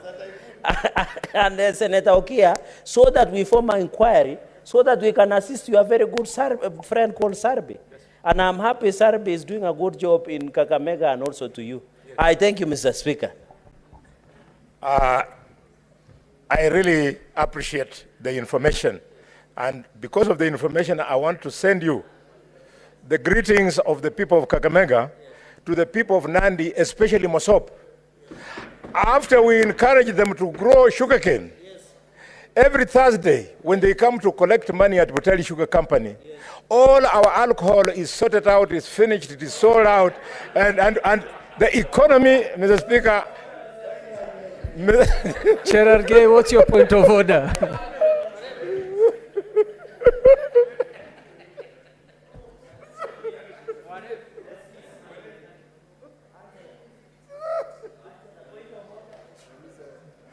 Mr. Speaker. Can you give Cherargei the mic? What's your point of order, Cherargei? Give him the mic. Mr. Speaker, on the standing order on accuracy of facts, is it in order for the Senator Kalwale to impute improper motive against the great people of Nandi by saying we are consumers of alcohol, that whenever we go and collect money in Nigerian Putali Sugar Company, that my farmers end up taking alcohol? Is it in order? Mr. Speaker, can he apologize and withdraw? Mr. Speaker, most of us are Christians, Mr. Speaker, and Muslims, Mr. Speaker. And Mr. Speaker, what in fact he should thank us, Mr. Speaker, Senator Kalwale should thank us, because apart from getting money, we also assist them with matrimonial duties, Mr. Speaker, and we have been able to leave seeds that when you go to Kakamega, they are now participating in athletics, courtesy of the fruits of our loins, Mr. Speaker. Is it in order?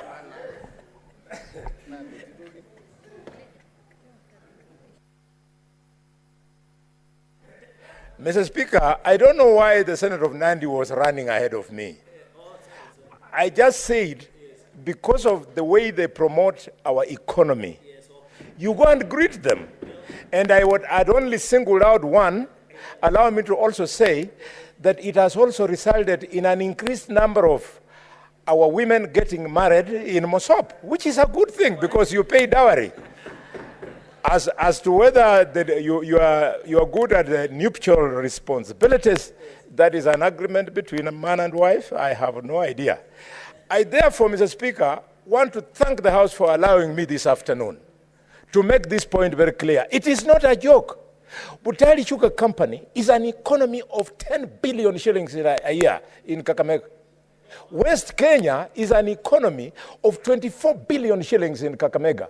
And Mumias Sugar Company is an economy of 40 billion shillings in Kakamega. Anybody coming to play around with it, using the money of farmers to buy a few MCAs to start supporting Mr. Rai, is missing the point. Mr. Rai, I assure you from this floor that I'm going to protect you. Government will protect you to do your business in West Kenya. Please allow Sarbi to do his business in Mumias. There is no contradiction. I know you are unhappy because through the new law, Senator Cheriot, what is your point of order? Neighbors. Mr. Speaker, neighbors. I use this one. Mr. Speaker, because my good friend Senator Alwale appears to be fairly knowledgeable in this matter that he is raising, would he perhaps, for the understanding of the rest of us, help explain the intricacies that you are reading about this complex relationship that he's trying to describe?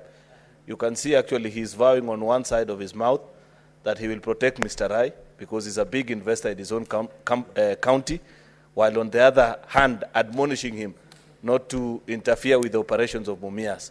What I have read in the papers, and the good majority whip can help us appreciate, is that Mumias Sugar Company is under receivership.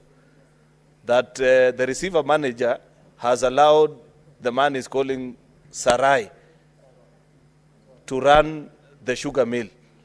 But then they are insisting that because the other two businesses are unrelated to this one, they want to allow another player to run as well. That's what the media is reporting. Could he perhaps help us or even furnish the House with better information? Because we are all interested to see that town of Mumias grow to the levels that it used to be before Mumias Sugar Company went down. And it will be very exciting if actually that region and that industry was to come up. So I don't know, Senator Boni Halwale will be better placed to educate us and inform us of what exactly is happening.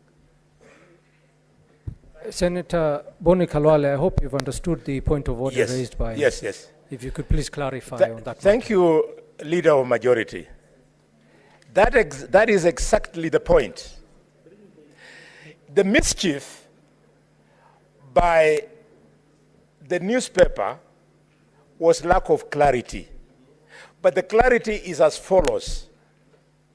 There is enough cane for West Kenya to mill and support the 24 billion economy in its area.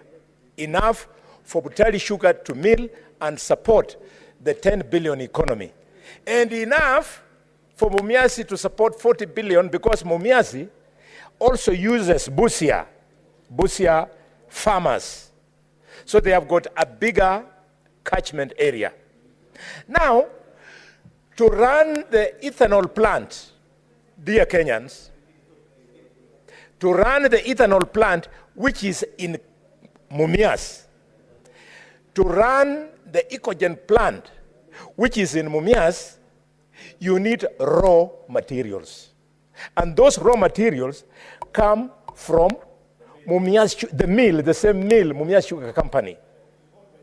Mr. Speaker, the ethanol plant, why we want Rai of West Kenya to keep off, is that the ethanol plant is in the same compound and in the same machine of Mumias Sugar Mills. The power generating plant similarly is in the same.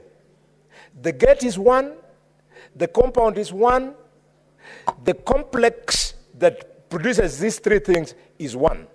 So it is an administrative nightmare for the receiver manager to imagine that you can bring in two warring companies who are actually brothers to then have an opportunity to kill each other.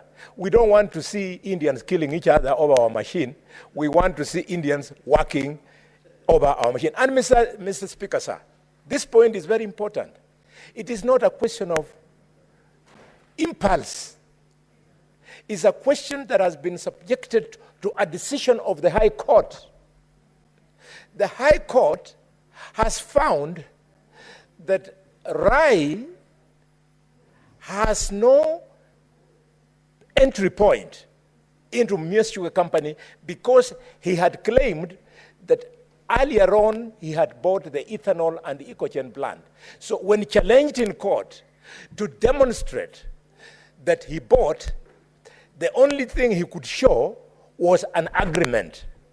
Now, when challenged further, because an agreement can be drafted including on computers and River Road, when challenged to support that agreement with the actual payments that he made, he said he paid the money from Dubai and no evidence of bank transactions, and therefore the court ruled that Rai has no demonstrable interest in that company and therefore ordered that Sarbi of Mumias Sugar Company to now proceed unhindered. So the only thing remaining is for this House to raise its voice, is for the national government to raise its voice so that there is peace in Kakamega. Mr. Speaker, since this problem started around 10 days ago, we have had 4 demonstrations by farmers who are pushing what I'm saying, and one occasion by MCAs who were carrying twigs, but they were chased away like dogs. I don't think they will try again. So,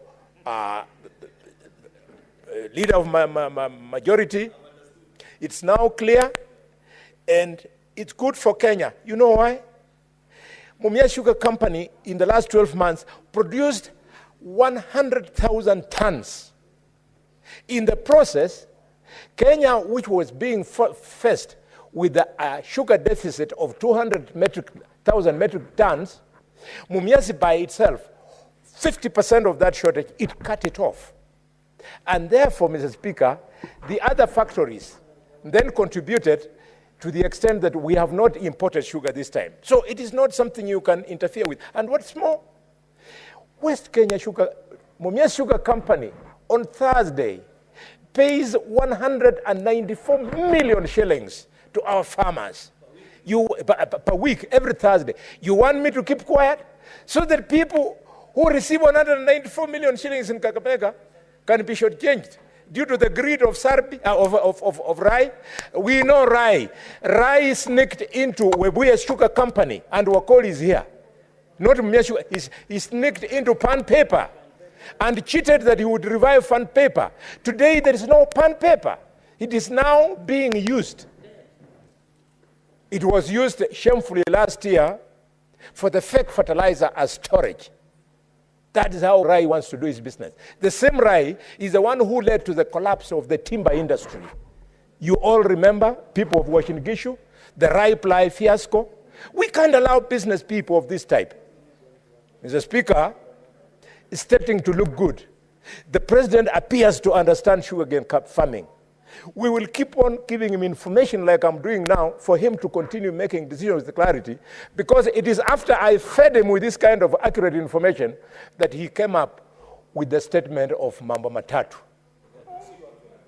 Yes, we were with you on that rally. And after he said Mambo Matatu, the same Rai quickly ran out of court, and this is how the sugar factory has become profitable. Thank you very much. Thank you, Mr. President. Receive the greetings of the people of Kakamega. There's like a small boy. Mr. President, there is a young man in Kakamega who you allowed the privilege to be a minister despite his limitations.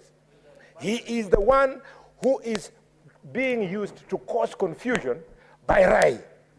Rai, please, Rashid is not our leader. Rashid Mohammed cannot be our leader. Rashid has no competence to lead Dr. Boni Khalwale. No. If farmers have a choice, they know who to ask. You cannot kill our industry. You are killing us. You are killing our women. You are killing our children. Mr. Speaker, sir.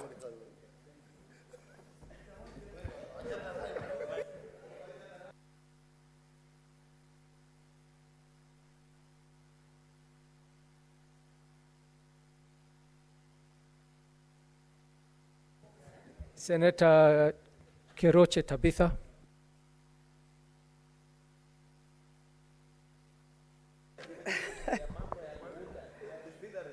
Thank you, Mr. Speaker, sir, for giving me this opportunity. And I really want to congratulate Senator Harware, on how passionate you are on the industries that are in Kakamega. Congratulations. But I want to tell you, as you are becoming so passionate about the Mumia Sugar Company, also become so passionate and support also, but I know you support them, the companies that add valuation to your sugar cane, like Keroche breweries. Also, when you're talking about Mumias, you must also talk of the Keroche breweries. And you should be worried whether it's opened. You should be asking whether it's open and it's operating. Because the minute it starts operating, it will be taking your ethanol, the one ethanol you're talking about, to make the vodka. And you can imagine the vodka from Kenya, buy Kenya, build Kenya. I want to, I'm dressing the chair. Oh, thank you. Thank you so much. I'm so humbled and happy to see how passionate he is about the local industries. And I know it's not only the sugarcane industry, I know he's passionate about supporting the local industries and the local entrepreneurs. And it should be echoed, isn't it? And it should continue, all of us supporting the local industries. I want to support the statement read by Senator Sifuna, the Deputy Minority Whip, on the community health promoters. I agree with the Senator Harware that 5,000 is solely true to the community health persons, and it can be very true. But it's better than nothing. It's better than nothing. 2,500 is always paid by the national government. 2,500 is paid by the county government. Mr. Speaker, sir, in Nakuru County, the community health promoters have not received their share, the 2,500 from the Nakuru County government, for the last 6 months. You can imagine how they are struggling. They are dying because of poverty, because they are not being supported by the county government. I really, as there's somebody who said, I think it's Senator Kajwang, the way the Committee for Health have done a good job. I've seen them fight also when we were crying for the War Memorial Hospital to be reopened. I know the Committee for Health were in the forefront to ensure that that hospital was opened. And I want really to thank the senators who supported that with the Committee of Health, because that hospital now is opened. All what we are waiting for now is to start, the way it can start receiving the public. This can be open doors to the public, but at least it's open. The investors are in to ensure that it will be back to normal, and then the public of Nakuru and the surroundings can start now enjoying the services that are offered by the War Memorial Hospital. But this statement or this petition should be given to the Committee for Health, so that the first question is to ask why the county government of Nakuru has not paid the community health persons for the last 6 months. That is killing them, ensuring that they are demotivated even to do the work that they are given. And I know, I've been talking to them, they keep on begging even money even to buy little things for their family because they cannot afford. So Harwari was talking of 5,000. Our Nakuru County community health promoters have been receiving only the 2,500 from the national government, and I think it's a shame because they are supposed to get the other 2,500 from the county government. So that will be one of the questions that we'll be asking the committee, to ensure that they call the county, our governor, to come here and to respond to them and to ask her why our community health promoters have not been paid for the last 6 months. That is killing them when they are still alive. Thank you, Mr. Speaker, sir. Thank you. Senator Joe Nyotu.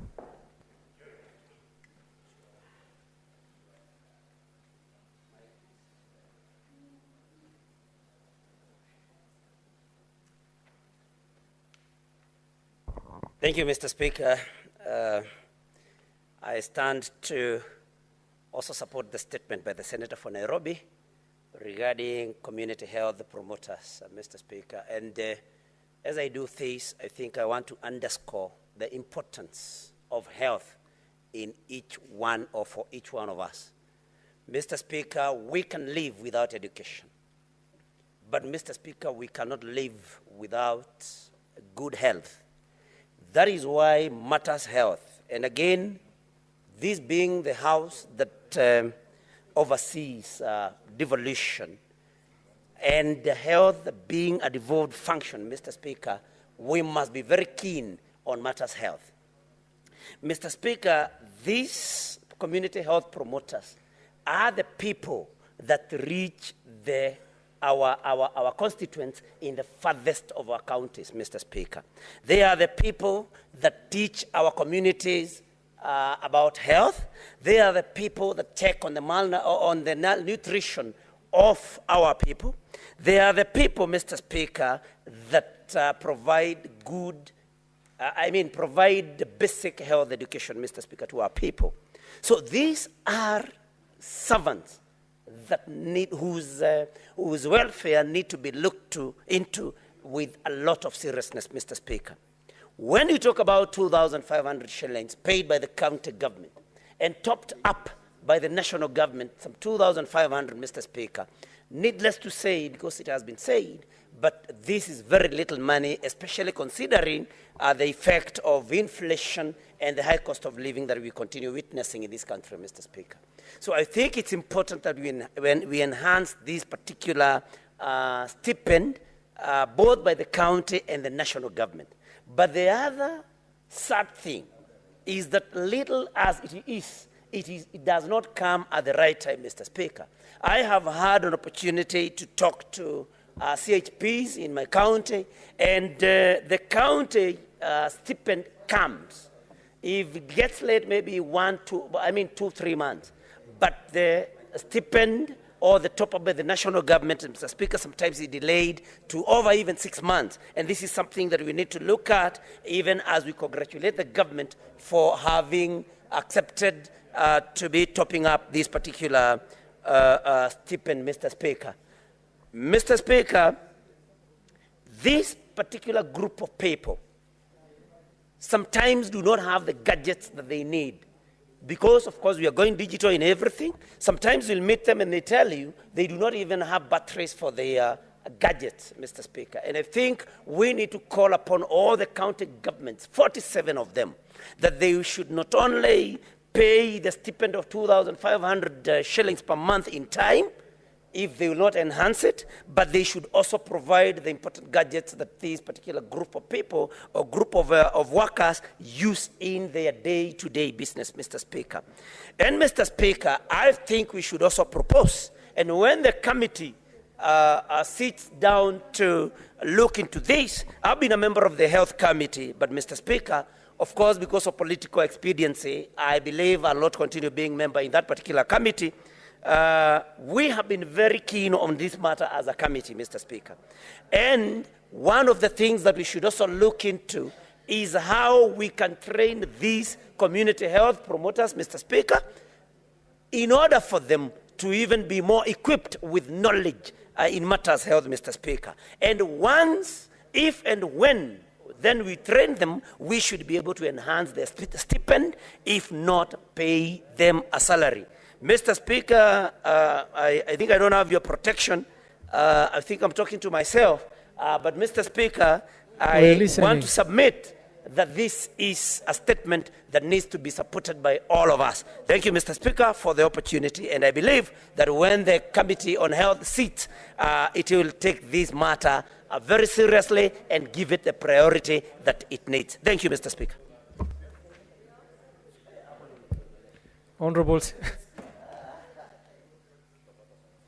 Honorable Senators, we have now received the supplementary order paper and will now move to order number 6. Clerk. Order number 6, notices of motion. Majority Leader.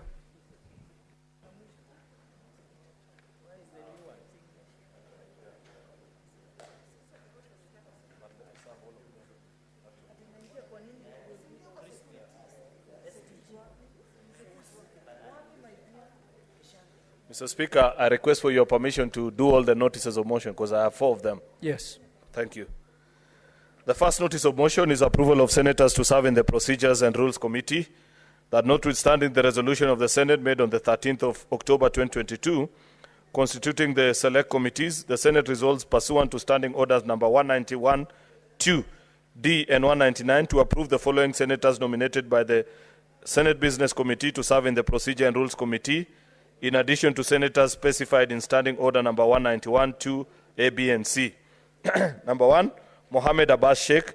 2, Senator Joe Nyotu. 3, Senator Betts Siengo.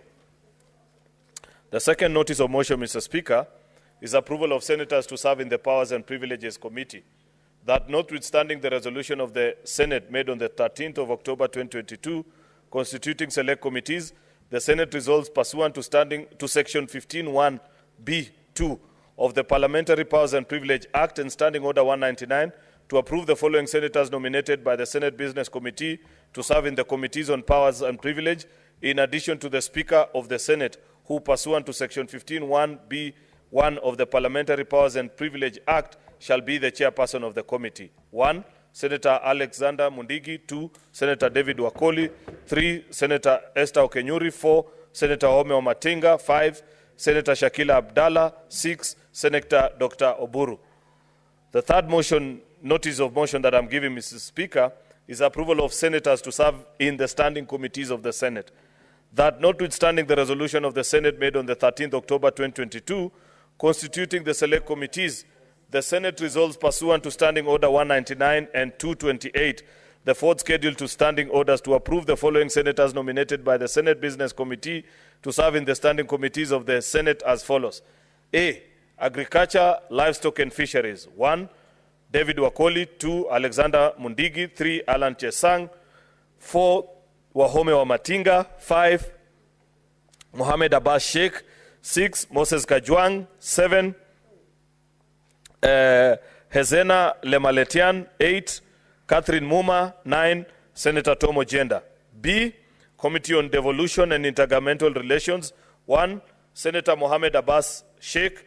2, Senator Peris Tobiko. 3, Senator Professor Margaret Kamar. 4, Senator Mohammed Chute. 5, Senator Karungo Dhangwa. 6, Senator Catherine Muma. 7, Senator Richard Onyonka. 8, Senator Dr. Oburu Oginga. 9, Senator Hezena. Education Committee. 1, Professor Margaret Kamar. 2, Seki Olekanar.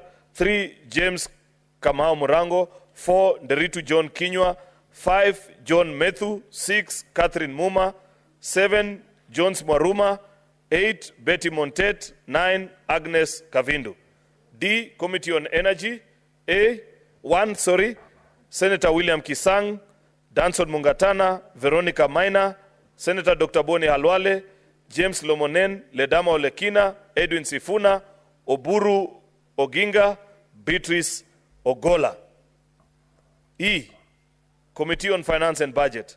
1, Senator Ali Roba. 2, Senator Tabitha Mutinda.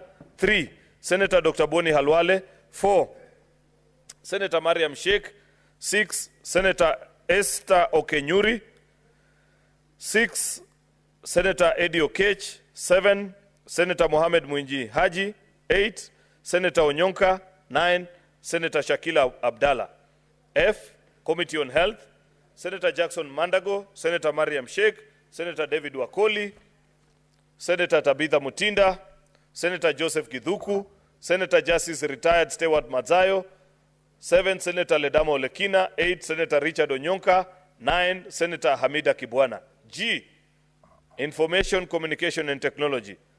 The following senators: Alan Chesang, Miraj Abdillahi, William Kisang, Tabitha Keroche, Samson Cherargei, Hezena Lemaletian, Isa Boy Juma, Shakila Abdallah, Beatrice Ogola. H, Justice, Legal Affairs and Human Rights Committee. The following senators: Senator Wakili Hilary Sigei, Rafael Chimera, Karen Nyamu, Veronica Maina, Senator William Cheptumo, Okia Omtata, Professor Tomo Jenda, Senator Christo Lasige, and 9, Dan Maanzo. I, Labor and Social Welfare. 1, Senator Julius Mugor. 2, Senator Lenku. 3, Senator Gloria Ruoba. 4, Senator Alexander Mundigi. 5, Senator Miraj Abdullahi. 6, Senator Stewart Mazayo. 7, Senator Okongo Mogeni. 8, Senator Christo Lasige. 9, Senator Beth Siengo. J, the Committee on Land, Environment and Natural Resources, Senator Leleguel Tumbesi, William Cheptumo, Joe Nyutu, Mariam Sheikh, James Murango, Mohamed Mwinyi Haji, Beatrice Ogola, Abdul Haji, Jones Mwaruma. K, Senate Committee on National Cohesion, Equal Opportunities and Regional Integration, Mohamed Chute, Joyce Korir, Wenda Gataya, Gloria Orwoba, James Lomonen, Daniel Maanzo, Okia Omtata, Beth Siengo, and Betty Montet. L, Senate Committee on National Security, Defense and Foreign Relations. 1, Adan Fatuma Dulo, Karen Nyamu, Julius Murgor, Tabitha Keroche, Joseph Githuku, Edwin Sifuna, Abdul Haji, Tomo Jenda, Okongo Omogeni. M, Committee on Roads, Transportation and Housing. 1, Senator John Deritu Kinywa, Peris Tobiko, Mohamed Chute, Leleguel Tumbesi, Miraj Abdillahi, Enoch Wambua, Eddie Okech, Moses Kajwang, Crystal Asige.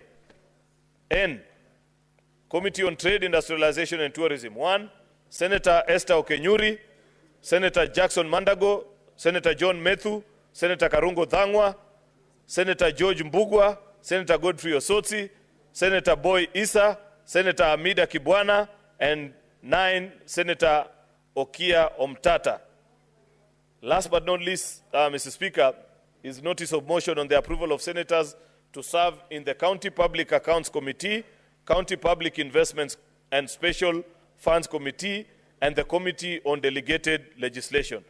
That notwithstanding the resolutions of the Senate made on 19th October 2022, constituting select committees, the Senate resolves pursuant to Standing Orders number 193, 194, 195, and 199 to approve the following senators nominated by the Senate Business Committee to serve in the select committees of the Senate as follows.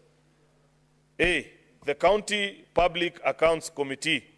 The following senators: Samson Cherargei, Mwenda Gataya, Adan Dulo Fatuma, Leleguel Tumbesi, Moses Kajwang, Jones Mwaruma, Edwin Sifuna, Okongo Mogeni, Enoch Wambua.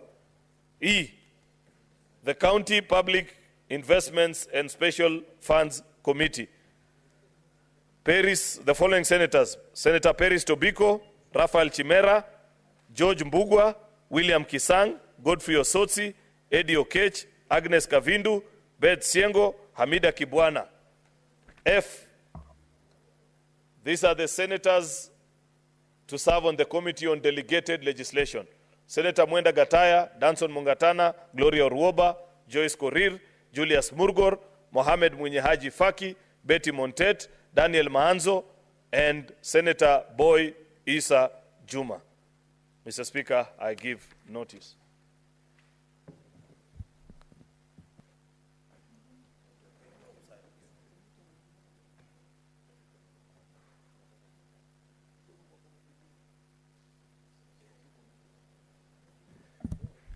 Honorable Senators, I hope you've all received the supplementary order paper. We will now proceed to order number 8. Clerk, please call the order. Order number 8, motion, approval of senators to serve in the Procedure and Rules Committee. Majority Leader, please move. The first ones are procedural. They were the first two. Mr. Speaker, given that we'll do 4 motions on these approvals, it is important to hear the thoughts of members. Apologies, let me first even move the motion, then I'll share my thoughts, which is that notwithstanding the resolution of the Senate made on the 13th of October 2022, the Senate Select Committees, the Senate resolves that pursuant to Standing Orders number 191, 2D, and 199, to approve the following senators nominated by the Senate Business Committee to serve in the Procedure and Rules Committee, in addition to senators specified in Standing Order number 191, 2A, B, and C. 1, Senator Mohamed Abbas. 2, Senator Joe Nyoto. 3, Senator Beth Mugo. The point I was trying to make, Mr. Speaker, is that there are 4 motions. The first 2 actually are on procedural committees, which is Powers and Privileges and Procedure and Rules Committee. If we could quickly dispense those ones, so that then we give members an opportunity to ventilate in the main motion, the third one, that carries members that are serving in the various standing committees, so that people can share their thoughts and how they think the committees can perform better. That will make this situation better. If I can get that concurrence from members, then it will help us to work on time, given that it's already 5 o'clock and we want our committees to begin working as early as tomorrow. So with those very main remarks, I beg to move and request Senator Retired Justice Stewart Mazayo to second.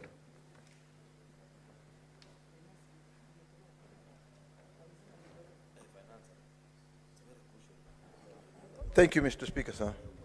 Mr. Speaker, I beg to recommend to second.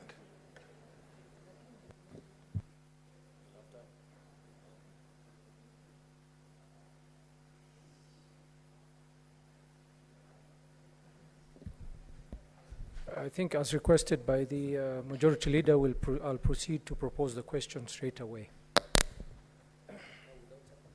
Honorable Senators, I propose the question that notwithstanding the resolution of the Senate made on 13th October 2022, constituting select committees, the Senate resolves pursuant to Standing Orders number 191 2D and 199 to approve the following senators nominated by the Senate Business Committee to serve in the Procedure and Rules Committee, in addition to senators specified in Standing Order 1912 A, B, and C.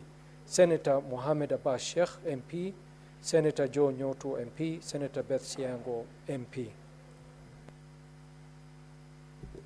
As many as of that opinions,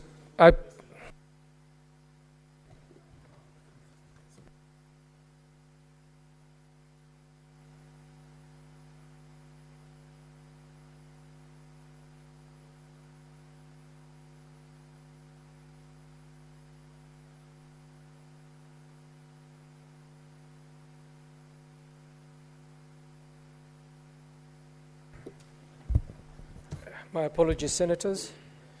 There being no Senators wishing to contribute, I put the question that notwithstanding the resolution of the Senate made on 13th October 2022, constituting select committees, the Senate resolves pursuant to Standing Orders number 191 2D and 199 to approve the following senators nominated by the Senate Business Committee to serve in the Procedural and Rules Committee, in addition to senators specified in Standing Order 191 2A, B, and C. Senator Mohammed Sheikh Abbas, MP, Senator Joe Nyoto, MP, Senator Beth Siengo, MP. As many as of that opinion say aye. Aye. As many as of the contrary opinion say nay. The ayes have it. Next order. Order number 9, motion, approval of senators to serve in the Powers and Privileges Committee. Majority Leader.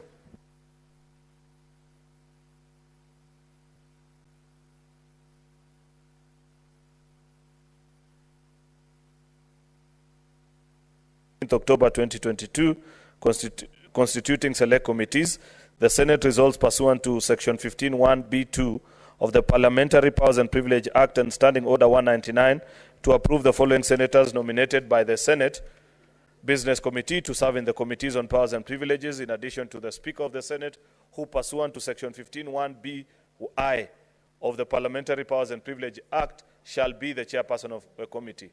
1, Senator Alexander Mundigi. 2, Senator David Wakoli. 3, Senator Esther Okenyuri.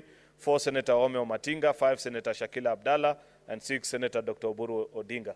This is another one like the previous one, Mr. Speaker, where I'd request that we take it in the format of a procedural motion so that we get a chance to ventilate in the more substantive motion on the senators serving in the various standing committees.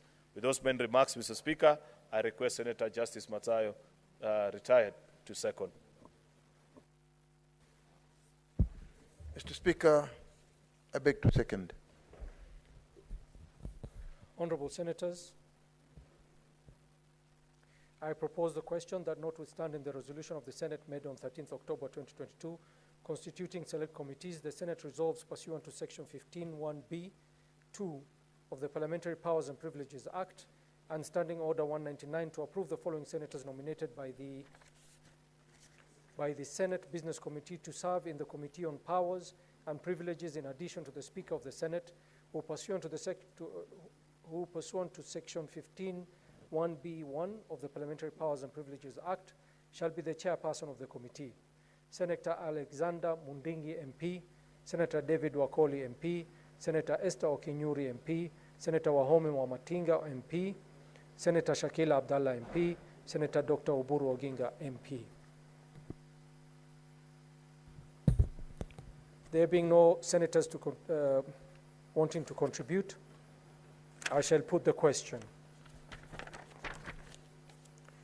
I put the question that notwithstanding the resolution of the Senate made on 13th October 2022, constituting select committees, the Senate resolves pursuant to Section 15(1)(b)(2) of the Parliamentary Powers and Privileges Act and Standing Order 199 to approve the following senators nominated by the Senate Business Committee to serve in the Committee on Powers and Privileges, in addition to the Speaker of the Senate, who pursuant to Section 15(1)(b)(1) of the Parliamentary Powers and Privileges Act shall be the chairperson of the committee.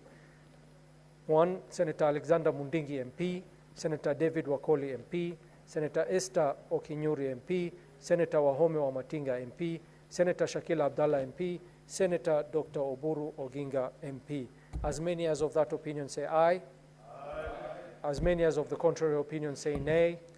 The ayes have it.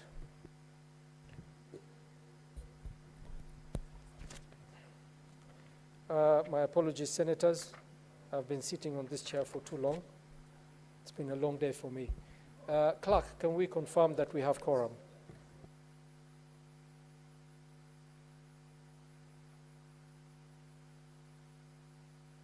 Okay. Honorable Senators, I confirm that we actually do have quorum. Next order. Order number 10, motion, approval of senators to serve in the standing committees of the Senate. Majority Leader.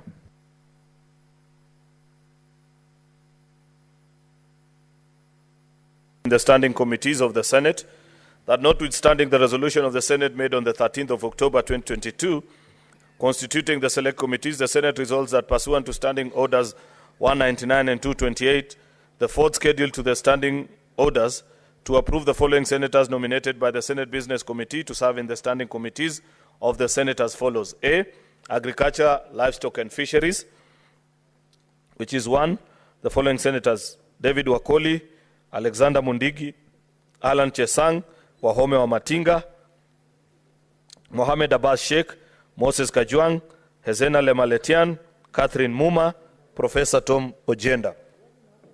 B, Devolution and Intergovernmental Relation. The following senators: Mohamed Abbas Sheikh, Peris Tobiko, Professor Margaret Kamar, Mohamed Chute, Karungo Thangwa, Catherine Muma, Richard Onyonka, Oburu Oginga, Hezena Lemaletian.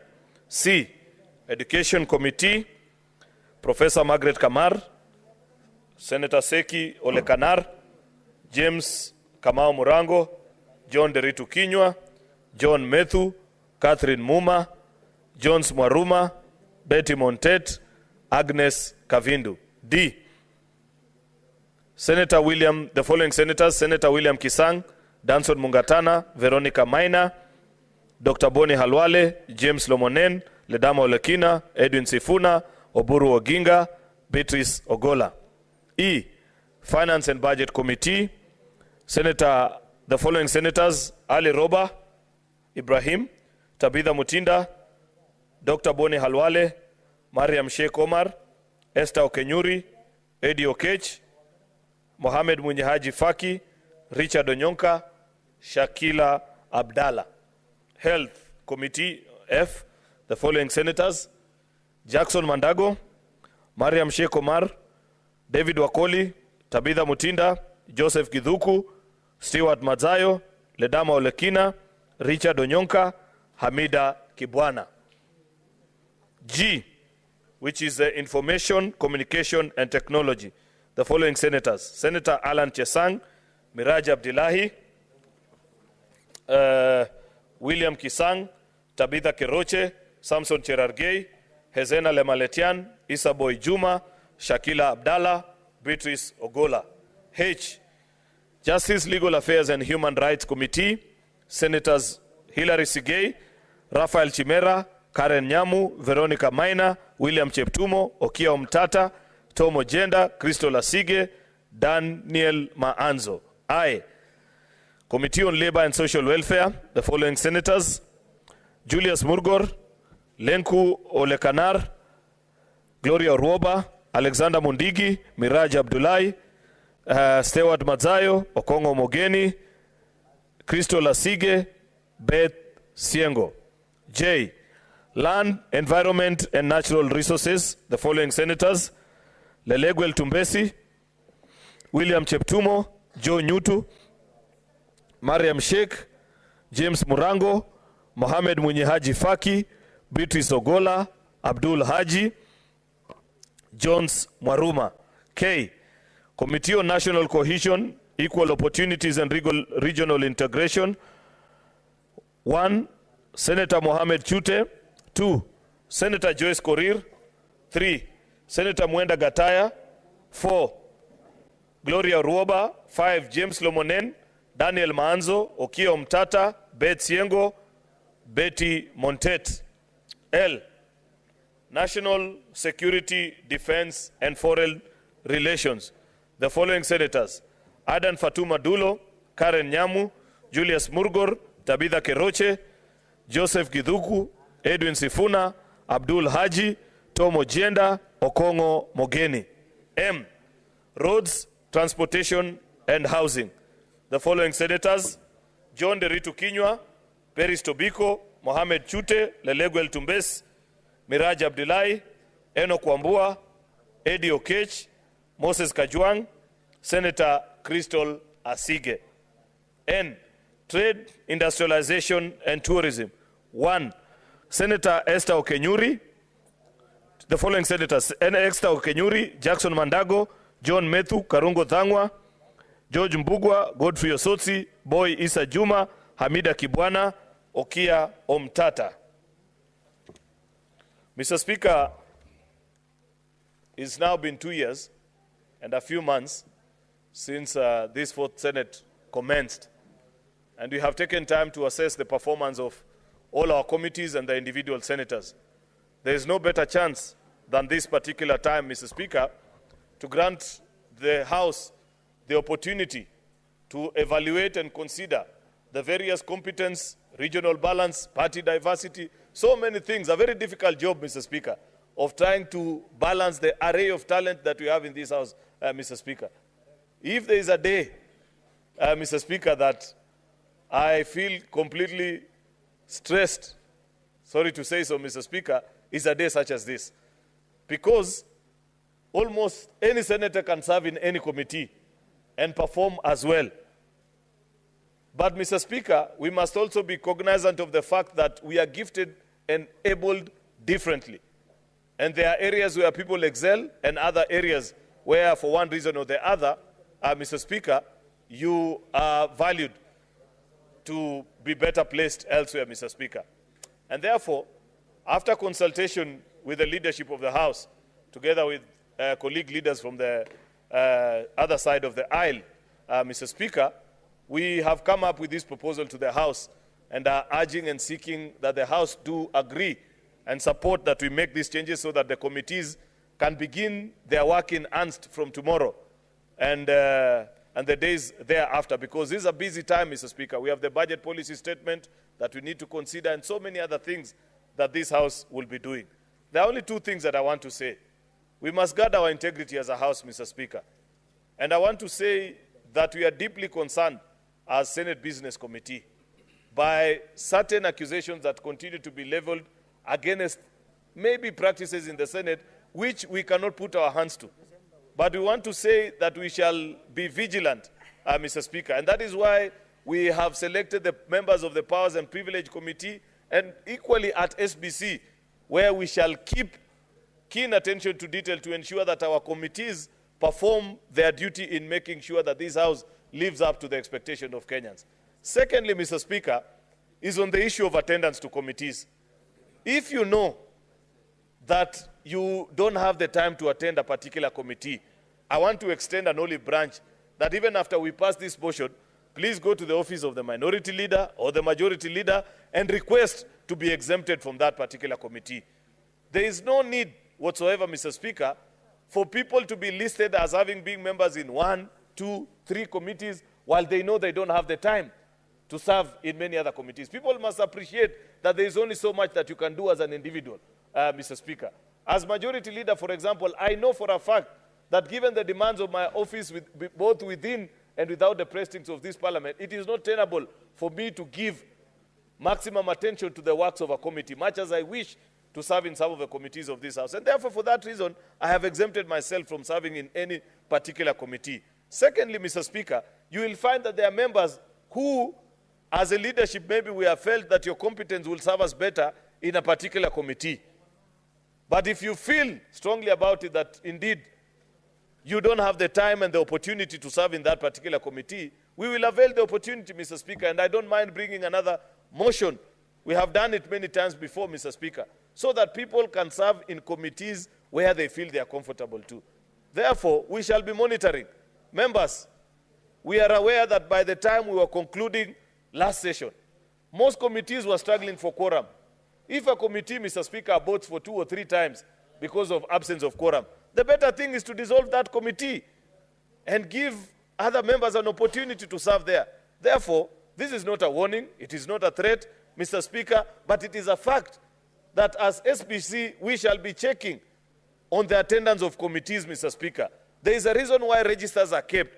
There is no need to block spaces for other senators who want to serve in particular committees while you never have the time to attend that committee. If after 3 or 4 sessions we realize you have never showed up to a committee, the simple thing we'll do is to bring a motion to the House and request that you be exempted from that committee and allow other senators who are willing to serve in that particular committee. Therefore, Mr. Speaker, the point that I'm trying to make is as SBC, Senate Business Committee, we shall be extremely vigilant alongside the liaison committee, Mr. Speaker, to ensure that our committees perform optimally and they live up to the demands of the Constitution on what the committees of the various houses should do.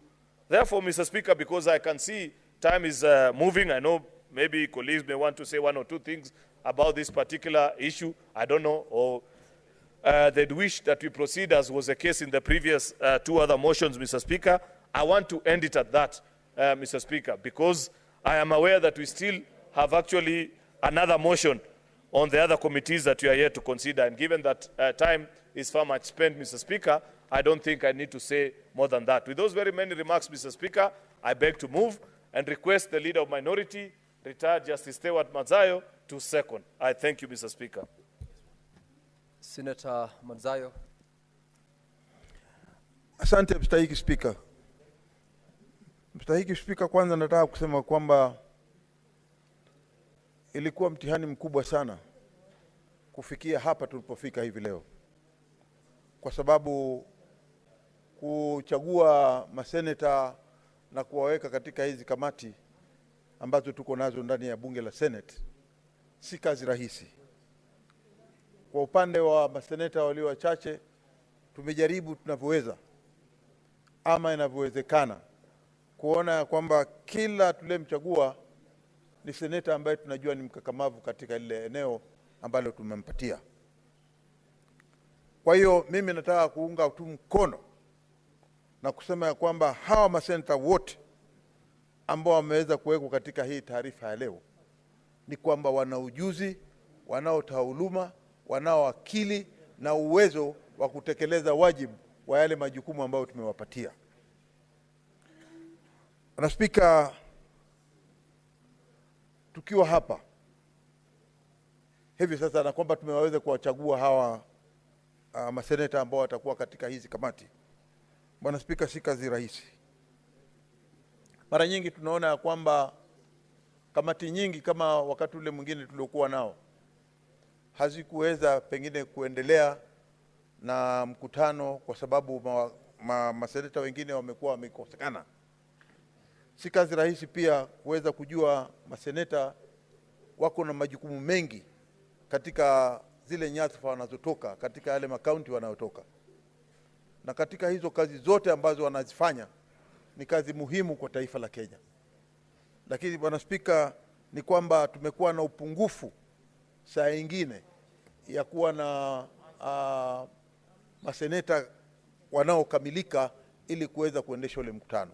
Nataka tu kusema ya kwamba safari hii na mhula huu tuna hakika ya kwamba hawa tuliowachagua kutakuwa na mageuzi fulani na watafanya vilivyo ambavyo vinatakana kufanyika, kuona ya kwamba hizi kamati zitakuwa zinatenda wajibu wao.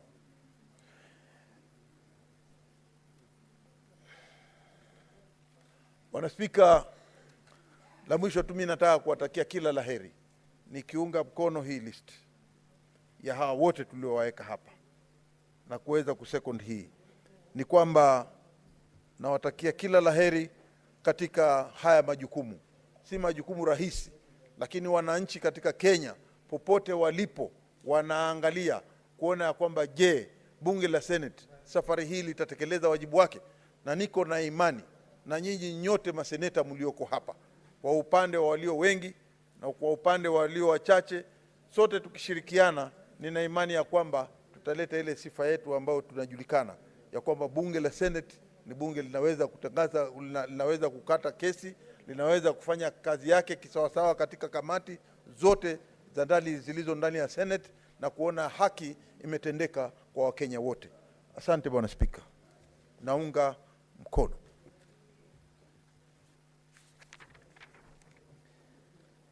Now, honorable senators, I now propose the question that notwithstanding the resolution of the Senate made on 13th of October 2022 constituting select committees, the Senate resolves pursuant to standing orders 199 and 228 and the fourth schedule to the standing orders to approve the following senators nominated by the Senate Business Committee to serve in standing committees of the Senate as follows.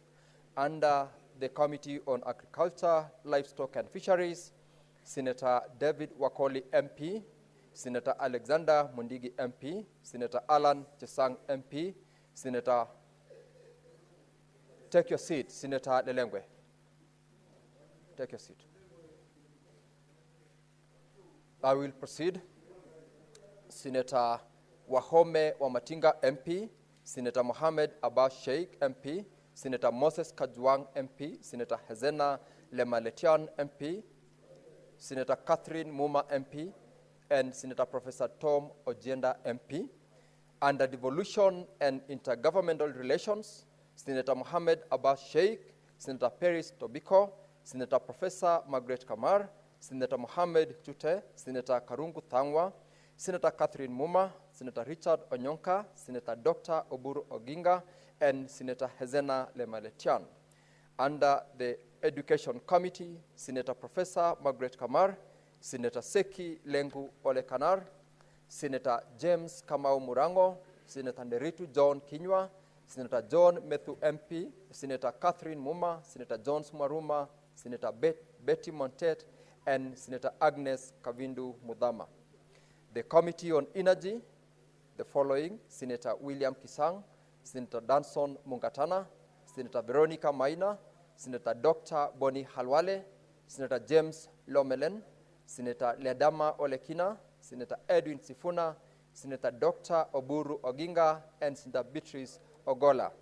Committee on Finance and Budget, the following senators: Senator Ali Ibrahim Roba, Senator Tabitha Mutinda, Senator Dr. Boni Halwale, Senator Mariam Sheikh Omar, Senator Esther Okinyuri, Senator Eddie Okech, Senator Mohammed Mwinyihaji Faki, Senator Richard Onyonka, and Senator Shakila Abdallah. In the Committee of Health, Senator Jackson Mandago, Senator Mariam Sheikh Omar, Senator David Wakoli, Tabitha Mutinda, Senator Joseph Githuku, Senator Justice Retired Stewart Madzayo, Senator Ledama Olekina, Senator Richard Onyonka, and Senator Hamida Kibwana. Information, Communication, and Technology, Senator Alan Chesang, Senator Miraj Abdillahi, Senator William Kisang, Senator Tabitha Keroche, Senator Samson Cherarkei, Senator Hezena Lemaletian, Senator Isa Jumaboy, Senator Shakila Abdallah, Senator Beatrice Ogola. Under the Committee Justice, Legal Affairs and Human Rights, Senator Wakili Hilary Sigei, Senator Raphael Chimera, Senator Karen Nyamu, Senator Veronica Maina, Senator William Cheptumo, Senator Okia Omtata, Senator Professor Tom Ojenda, Senator Crystal Asige, and Senator Daniel Maanzo. Committee on Labor and Social Welfare, Senator Julius Mulgor, Senator Lenku Seki Olekanar, Senator Gloria Orwoba, Senator Alex Mundigi, Senator Miraj Abdillahi, Senator Justice Retired Stewart Madzayo, Senator Okongo Omogeni, Senator Crystal Asige, and Senator Beth Sienko. Under the Committee on Land, Environment, and Natural Resources, Senator Dr. Lelengwe Lutumbesi, Senator William Cheptumo, Senator Joe Nyutu, Senator Mariam Sheikh Omar, Senator James Murango, Mohammed Mwinyihaji Faki, Senator Beatrice Ogola, Senator Abdul Haji, and Senator Jones Maruma. Under the Committee on National Cohesion, Equal Opportunity, and Regional Integration, Senator Mohammed Tute, Senator Joyce Korir, Senator Mwenda Gataya Mofaya, Senator Gloria Orwoba, Senator James Lomenen, Senator Daniel Manzo, Senator Okia Omtata, Senator Beth Siengo, and Senator Betty Monted. Under the Committee on National Security, Defense, and Foreign Relations, Senator Adan Fatuma Dulo, Senator Karen Nyamu, Senator Julius Mulgor, Senator Tabitha Keroche, Senator Joseph Githuku, Senator Edwin Sifuna, Senator Abdul Haji, Senator Professor Tom Ojenda, and Senator Okongo Omogeni, Senior Counsel. Committee on Transport, Roads, and Housing, Senator John Nderitu Kinywa, Senator Peris Tobiko, Senator Mohammed Tute, Senator Dr. Lelengwe Lutumbesi, Senator Miraj Abdillahi, Senator Enoch Wambua, Senator Eddie Okech, Senator Moses Kajwang, and Senator Crystal Asige. Committee on Trade, Industrialization, and Tourism, Senator Esther Okinyuri, Senator Jackson Mandago, Senator John Methu, Senator Karungo Thangwa, Senator George Mbugwa, Senator Geoffrey Osotsi, Senator Boy Isa Juma, Senator Hamida Kibwana, and Senator Okia Omtata. Now, honorable members, I'm noticing that there are members who are keen on contributing to this particular motion. Let us, very well, by consensus, we put the question. Thank you, honorable members. Now, having agreed with the members, I now proceed to put the question that, notwithstanding the resolution of the Senate made on 13th October 2022 constituting select committees, the Senate resolves pursuant to Standing Orders 199 and 228 and the fourth schedule to the Standing Orders to approve the following senators nominated by the Senate Business Committee to serve in the standing committees of the Senate as follows. A. Agriculture, Livestock and Fisheries, Senator David Wakoli, Alex Mundigi, Alan Tesang, Wahome Wamatinga, Mohamed Abbas Sheikh, Moses Kajwang, Hesena Lemaletian, Catherine Muma, and Senator Professor Tom Ojenda. B. Devolution and Intergovernmental Relations, Senator Mohamed Abbas Sheikh, Senator Peris Tobiko, Professor Margaret Kamar, Mohamed Chute, Karungo, Thangwa, Catherine Muma, Richard Onyonka, Dr. Oburu Oginga, and Hezena Lemaletian. C. Education, Senator Professor Margaret Kamar, Seki Lengu Olekanar, James Kamau Murango, Nderitu John Kinywa, John Methu, Catherine Muma, John Smaruma, Betty Montet, and Agnes Kavindu Mudama. D. Energy, Senator William Kisang, Danson Mungatana, Veronica Maina, Dr. Boni Halwale, James Lomenen, Ledama Olekina, Edwin Sifuna, Dr. Oburu Oginga, and Beatrice Ogola. E. Finance and Budget, Senator Ali Ibrahim Roba, Tabitha Mutinda, Dr. Boni Halwale, Mariam Sheikh Omar, Esther Okinyuri, Eddie Okech, Mohamed Munhaji Faki, Richard Onyonka, and Shakila Abdallah. F. Health, Senators Jackson Mandago, Mariam Sheikh Omar, David Wakoli, Tabitha Mutinda, Joseph Kithuku, Justice Retired Stewart Madzayo, Ledama Olekina, Richard Onyonka, and Hamida Kibwana. G. Information, Communication, and Technology, Senators Alan Tesang, Miraj Abdillahi, William Kisang, Tabitha Keroche, Samson Tirarkei, Hezena Lemaletian, Isa Boy Juma, Shakila Abdallah, and Beatrice Ogola. H. Justice, Legal Affairs, and Human Rights, Senators Wakili Hilary Sigei, Raphael Chimera, Karen Nyamu, Veronica Maina, William Cheptumo, Okia Omtata, Professor Tom Ojienda, Crystal Asige, and Daniel Manzo. I. Labor and Social Welfare, Senators Julius Murgor, Lenku Seki Olekanar, Gloria Orwoba, Alexander Mundigi, Miraj Abdillahi, Justice Retired Stewart Madzayo, Okongo Omogeni, Senior Counsel, Crystal Asige, and Beth Siengo. J.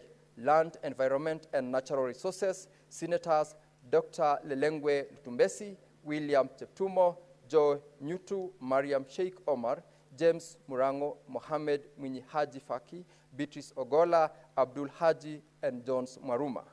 K. National Cohesion, Equal Opportunity, and Regional Integration, Senators Mohamed Chute, Joyce Korir, Mwenda Gataya Mofaya, Gloria Orwoba, James Lomenen, Daniel Manzo, Okia Omtata, Beth Siengo, and Betty Montet. L. National Security, Defense, and Foreign Relations, Senators Adan Fatuma Dulo, Karen Nyamu, Julius Murgor, Tabitha Keroche, Joseph Kithuku, Edwin Sifuna, Abdul Haji, Professor Tom Ojenda, and Okongo Omogeni Senior Counsel. M. Roads, Transport, and Housing, Senators John Nderitu Kinywa, Peris Tobiko, Mohamed Chute, Dr. Lelengwe Lutumbesi, Miraj Abdillahi, Enoch Wambua, Eddie Okech, Moses Kajwang, and Crystal Asige. And N. Trade, Industrialization, and Tourism, Senators Esther Okinyuri, Jackson Mandago, John Methu, Karungu Thangwa, George Mbugwa, Godfrey Osotsi, Juma Isa Juma Boy, Hamida Kibwana, and Okia Omtata. Now, honorable members, will as many as of that opinion say aye? Aye. Will as many as of a contrary opinion say nay? The ayes have it. Clerk, call the next order, please. Order number 11, motion, approval of senators to serve in the County Public Accounts Committee, County Public Investment and Special Funds Committee, and the Committee on Delegated Legislation. Majority Leader, please proceed to move. Thank you, Mr. Speaker. Mr. Speaker, I rise to move the following motion, which is approval of the senators to serve in the County Public Accounts Committee, County Public Investments and Counties and Special Funds Committee, and the Committee on Delegated Legislation. That pursuant to Standing Orders number 193, 194, 195, and 199, the Senate approves the following senators nominated by the Senate Business Committee to serve in the select committees of the Senate as follows. A, County Public Accounts Committee, the following senators: Senator Samson Cherargei, Mwenda Gataya, Adan Dulo, Leleguel Tumbes, Moses Kajwang, Jones Mwaruma, Edwin Sifuna, Okongo Mogeni, and Enoch Wambua. B, the County Public Investments and Special Funds Committee, the following senators: Senator Peres Tobiko, Rafael Chimera, George Mbugua, William Kisang, Godfrey Osotsi, Eddie Okech, Agnes Kavindu, Beth Siengo, and Hamida Kibwana. C, the Committee on Delegated Legislation, Senator Mwenda Gataya, Danson Mungatana, Gloria Orwoba, Joyce Korir, Julius Murgor, Mohamed Munyihaji Faki, Betty Montet, Daniel Maanzo, Isa Boy. Mr. Speaker, this one is extremely straightforward. It's our main oversight committees on matters fiscal responsibilities of various counties and overseeing the audit reports. The only challenge I want to give to the members that serve in this committee is that there is quite a huge backlog of reports that this House needs to consider. I want to plead that perhaps they guide the House on, we can dedicate even certain days of the week to purely consider the various reports that as a committee you have considered, especially on the recommendations that you'll be requesting of us as a House. We want to see more far-reaching recommendations on the conduct of our county governments, perhaps with special funds or even the shareable revenue. Any funds that are public money, so long as they haven't been put to good use, Madam Speaker, I want to challenge that perhaps this committee can guide us on how we can better hold our various county governments to account, Mr. Speaker, including sanctions against individuals that continue to perpetuate malfeasance of public funds in our various institutions. Therefore, Mr. Speaker, I know that the men and women that have been granted the opportunity to serve in this committee will do an exemplary job and will lead its House in fulfilling its mandate. With those very many remarks, I beg to move and request the Senator for Kilifi and the leader of the minority, Senator Retired Justice Stewart Mazayo, to second. I thank you, Mr. Speaker. Senator Stewart Mazayo. Asante mstahiki Spika. Mstahiki Spika, nataka kuanza kuunga mkono wale wote waliochaguliwa hapa katika hizi kamati zote tatu. Kamati hizi tatu, Bwana Spika, ni nguzo ya Senate kwa sababu ni kamati ambazo ziko na majukumu ya hali ya juu, hususan mambo ya utekelezaji wa pesa, matumizi, na hatimaye pia vile vile kuchunguza kama zinatumika hizo pesa tunazopeleka katika mashinani zinatumika kwa hali ile inayotakikana. Kwa hiyo tukiwa tunajidai na hizi kamati ni kwamba tuko na imani ya kwamba zitatekeleza wajibu wake. Hawa waliochaguliwa hapa wote katika hizi kamati ni wakakamavu na niko na imani ya kwamba watatimiza vile ambavyo vinatakana kufanya, hususan kama matumizi ya pesa katika kaunti. Asante Bwana Spika, ninaunga mkono.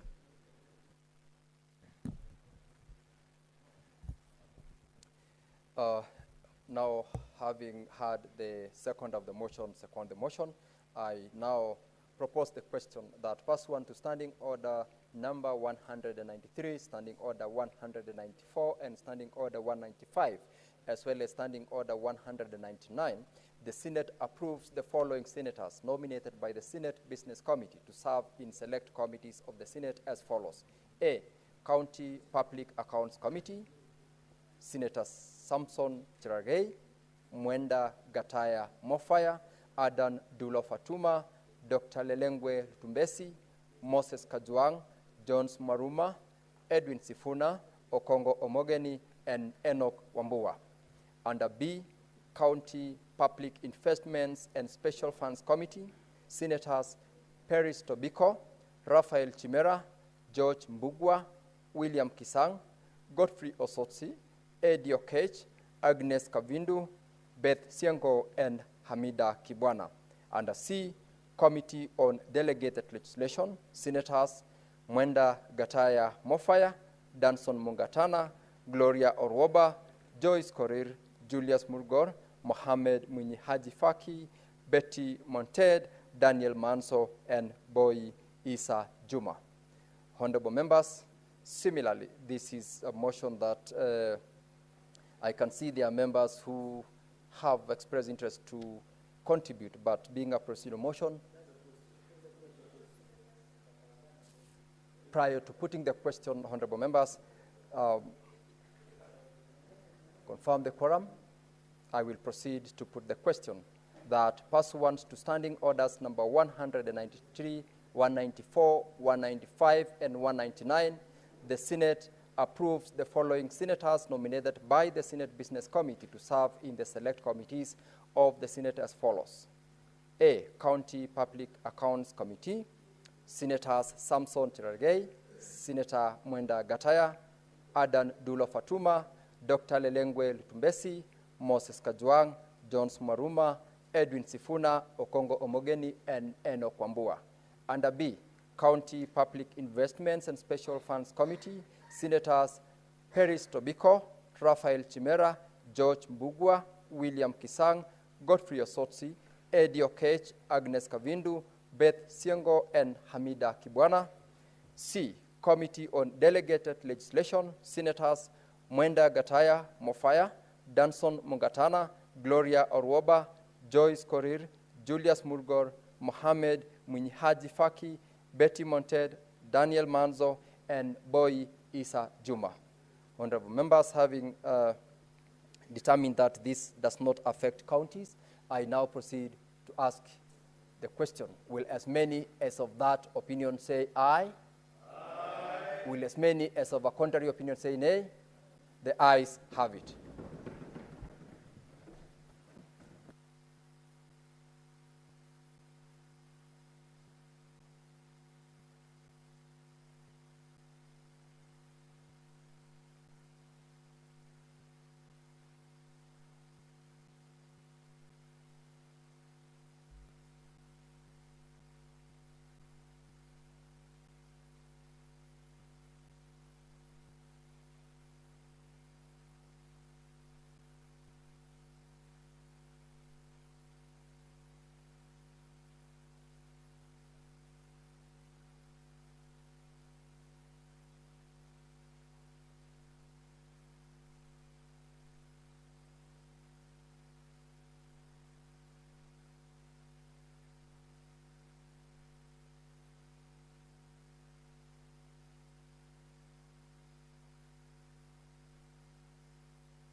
Order, honorable members. We are rearranging the order paper so that we call out order number 22. Sorry, order number 14. Sorry, order number 14. Clerk, call out order number 14. Order number 14, the County Civic Education Bill, Senate Bills number 4 of 2024, second reading. Senator Esther Okinyuri, this is your bill. You may proceed to move.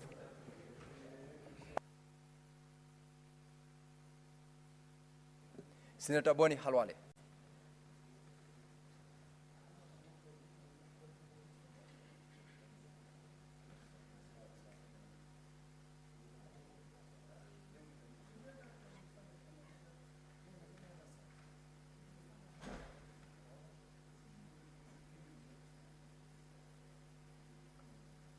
Very well, Senator AC now may proceed.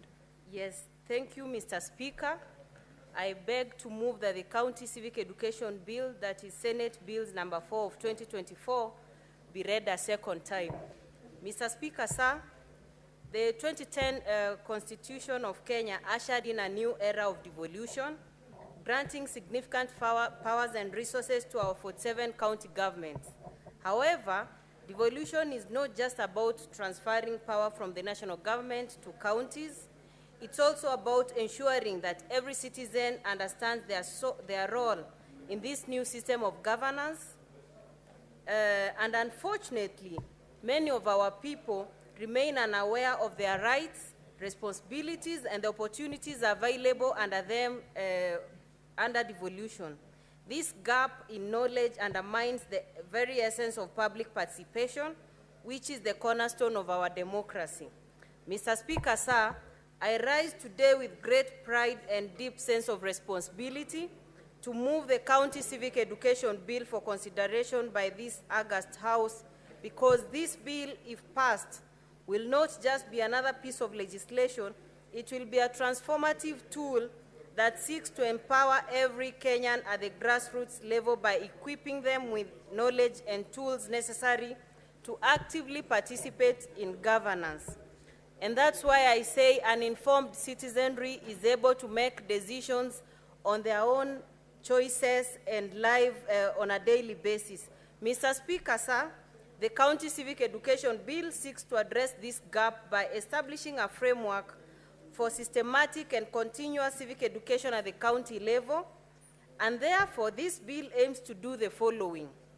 One, to promote civic awareness. In this case, the bill seeks to educate citizens about their rights, responsibilities, and functions of county governments. Secondly, this bill also helps to enhance public participation, and it does this by empowering citizens to actively engage in decision-making processes such as budget formulation, development planning, and oversight. Thirdly, the bill seeks to strengthen devolution, and it will do this by fostering a deeper understanding of devolution and governance among citizens, ensuring that they can hold their leaders accountable and benefit from services provided by the county governments.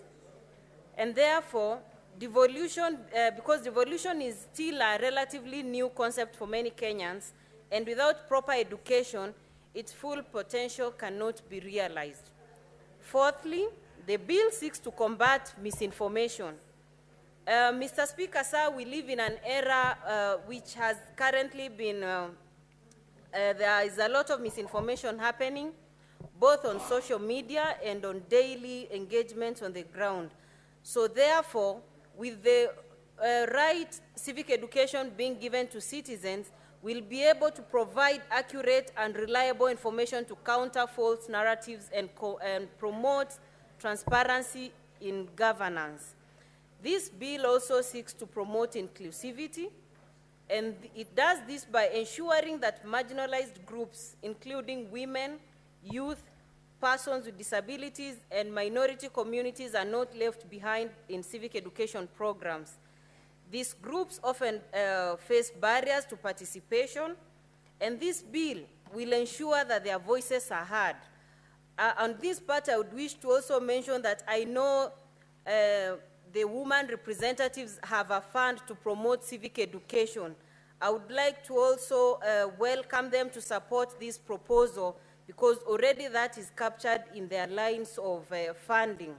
Mr. Speaker, sir, an informed citizenry is the foundation of any thriving democracy. When citizens understand rights and responsibilities, they are better equipped to hold their leaders accountable and therefore demand transparency and actively contribute to the development of their communities. And this bill is not just about education, it's also about empowerment. It's about giving every Kenyan from Turkana to Kwale, from Mombasa to Kisumu, the tools they need to be active participants of our democracy. And therefore, the bill proposes establishment of civic education units in every county, which is not a new phenomenon. The County Government Act of 2012 provides for this. And therefore, these units will be tasked with designing and implementing civic education programs tailored to unique needs of their communities. And these units will work closely with civil society organizations, religious institutions, and community leaders to ensure that civic education reaches every corner of our nation. The use of local languages and culturally appropriate methods to be emphasized to ensure that no one is left behind.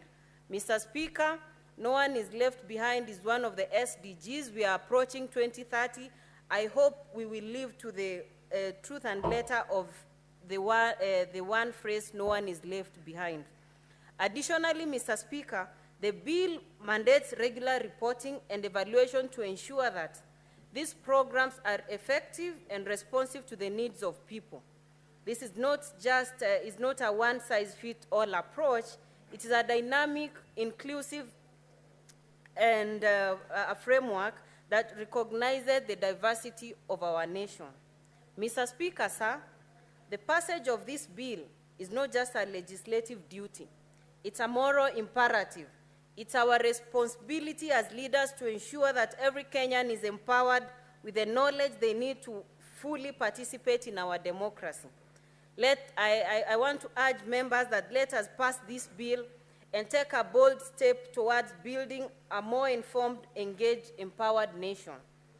Some may argue that civic education is already being conducted by various organizations nationally, and that this bill is a duplication or is unnecessary. However, the current efforts are always fragmented, unfunded, and inconsistent. We need civic education to be spearheaded by county governments, and that we actualized Part 10 of the County Government Act. This bill provides a structured and sustainable approach, ensuring that civic education is not just an afterthought, but a priority for every county government. And on this note, it's not just for county governments. I've on several occasions argued that we need to have the culture of patriotism, the culture of being informed right from the way we march to school. So this has to be incorporated in the education curriculum so that we are bringing up young boys and girls who are very aware of their responsibilities and contributions to our country. Others may actually question the cost of implementing this bill, Mr. Speaker. But let us ask ourselves, what is the cost of an informed citizenry? You saw the opportunity we missed of informing Kenyans about the finance bill. You saw the aftermath.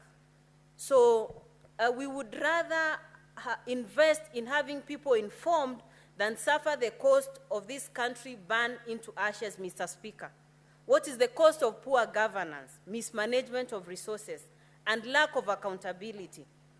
Every now and then we are handling reports, different audit reports which have been submitted on spending from different county governments. We call county chiefs here, interrogate, but that is not enough.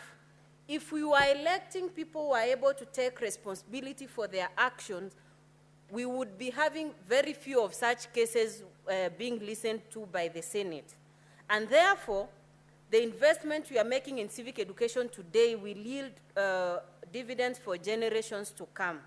Mr. Speaker, this is very important, and I remember the first time I brought this as a statement to this House, there was tremendous support, and most senators actually argued that, why don't you come up with a legislative proposal? And that is the moment I went down and put pieces together and came up with this proposal. So it is in the same spirit that I hope senators in this House are going to prioritize and give total support to this, because it is going to cure so many ills we have in the different county governments, and we are going to bring up responsible citizens. So with this, I want to thank you, Mr. Speaker, and I move. I will request the Kakamega Senator, the bullfighter, to second. Senator Dr. Boni Halwale.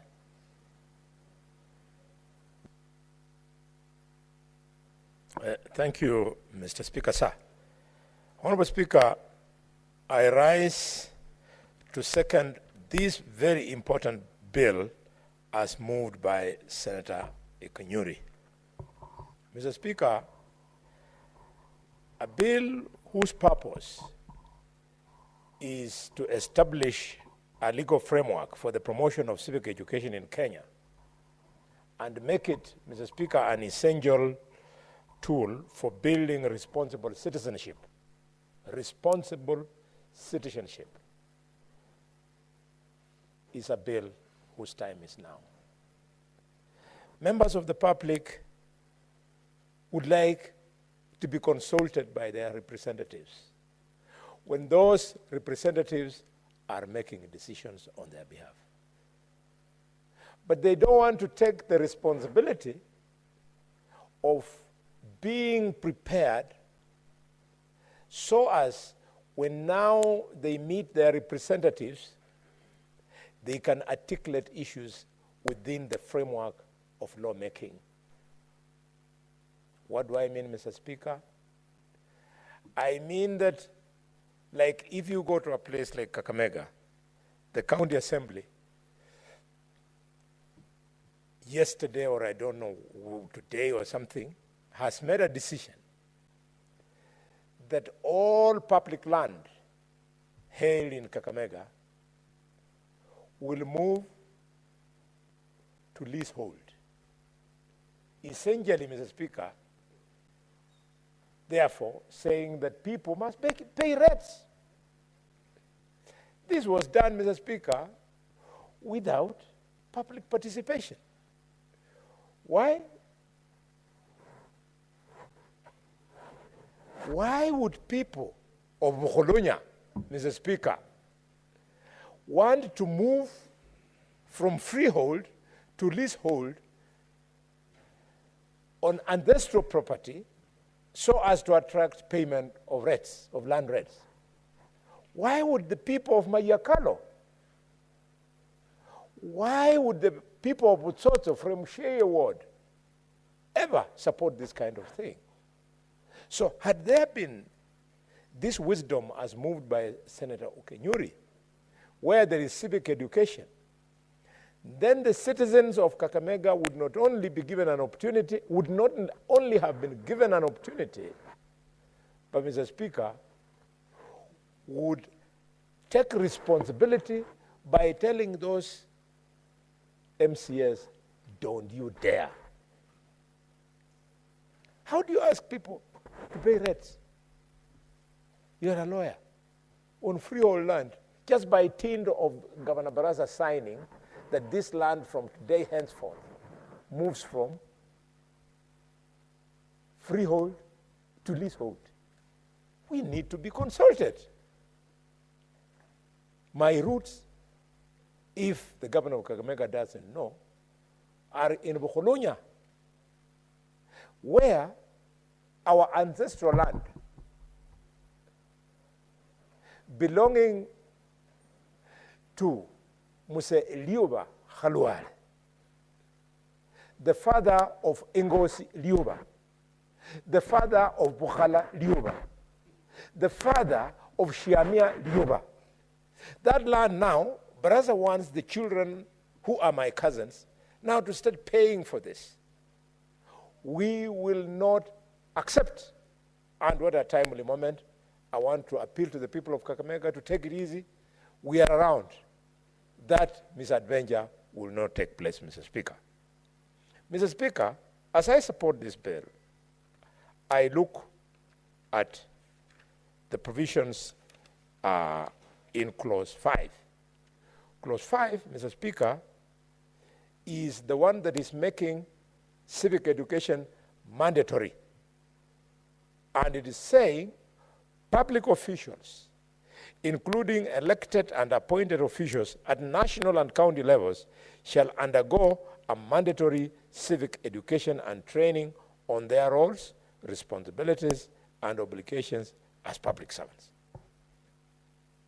What a great provision. I mean, you go to Bomet, there at the hall. The great people of Jabalungu have been lifted to come. They want to participate in public participation in the social hall. Lunch is served, return ticket allowed. Then the good people, before they are given an opportunity, they are told to sign forms for allowances. And a few political statements are made by the governor here and there, and the people are told to go away. Little do they know that they were being invited for two critical things for whose civic education they have no idea. The first one, Mr. Speaker, was that they wanted to recover their signature so that that signature can be used for corruptly justifying an expenditure from the national, from the county government. It's happening in Bomet. It's happening in Kakamega. It's happening everywhere. I'm glad that the former governor of Washington is here. When I was chairman of public accounts, I never saw that kind of audit query against this guy, this senator, that you are hipping people and stealing money, getting their signature. I never saw it. Dr. Boni Halwale, did you refer to the Honorable Senator Mandago as this guy? I said, this great guy. You know, when you say great guy, it's not demeaning. Language. Notwithstanding the fact that the Honorable Senator Mandago has not raised a concern, Mr. Speaker, the chair had I thank you. I know Thank you. it is debatable, but since the senator is not shooting on a point of order, he loves being called a great guy. He's an admirer of Donald Trump, and Donald Trump would call you, you're a great guy, meaning that you really impress him. Mr. Speaker, this is the route we are walking. I go to the countryside and I see people in yellow buses being taken to the county headquarters. And you ask, who are these people? They tell you they are being dropped for public participation at the headquarters. Or it is being done at the Isolio grounds in Shinyalu. Or it is being done at Lumaganda grounds in Lugari. Or it is being done in Nangiri in Likuyani constituency. And when the people go there, the guy coming to invite them for public participation, Mr. Speaker, is himself one of the busybodies around the governor. You hear what they are saying, and you cannot believe it.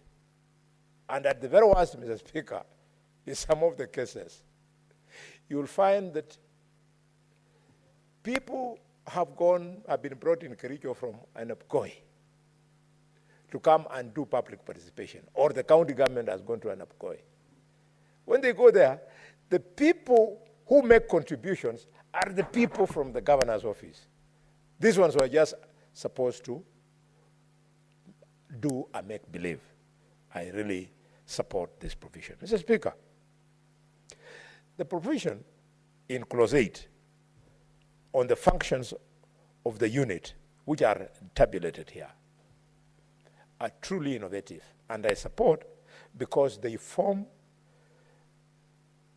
the basis for realizing the reason why many bills in this House, in the National Assembly, have been challenged in court once they've been signed into law, because the reason has always been there was no public participation. Mr. Speaker, this provision in Clause 8 is the backbone to public participation in law making. Mr. Speaker, which takes me to Clause 9. Clause 9, Mr. Speaker, is the question of funding of civic education.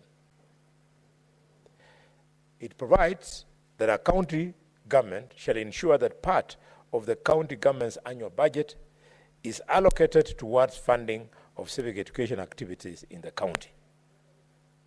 This is critical because, Mr. Speaker, it is going to stop the millions of shillings that would otherwise go to development in counties that is lost through public participation that is currently in vogue. I therefore hope that as we pass this into law, that the regulations that will accompany this new act will dissect it further so that we provide that for this kind of activity, this much in quantum terms should be spent, and so on and so forth.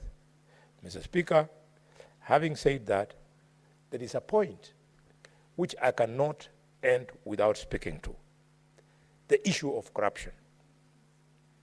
Mr. Speaker, the corruption that I am having on mind is that in the absence of this provision, as I've said earlier on, there's a lot of wastage where public funds are corruptly assumed to have been given to people who participated in civic education seminar and so on, when actually it is not the case. This Senate, because now we are on the home stretch of the 13th Parliament, we must keenly listen to what the accountability institutions are saying. Mr. Speaker, it's only recently that a report from the Ethics and Corruption Commission reported that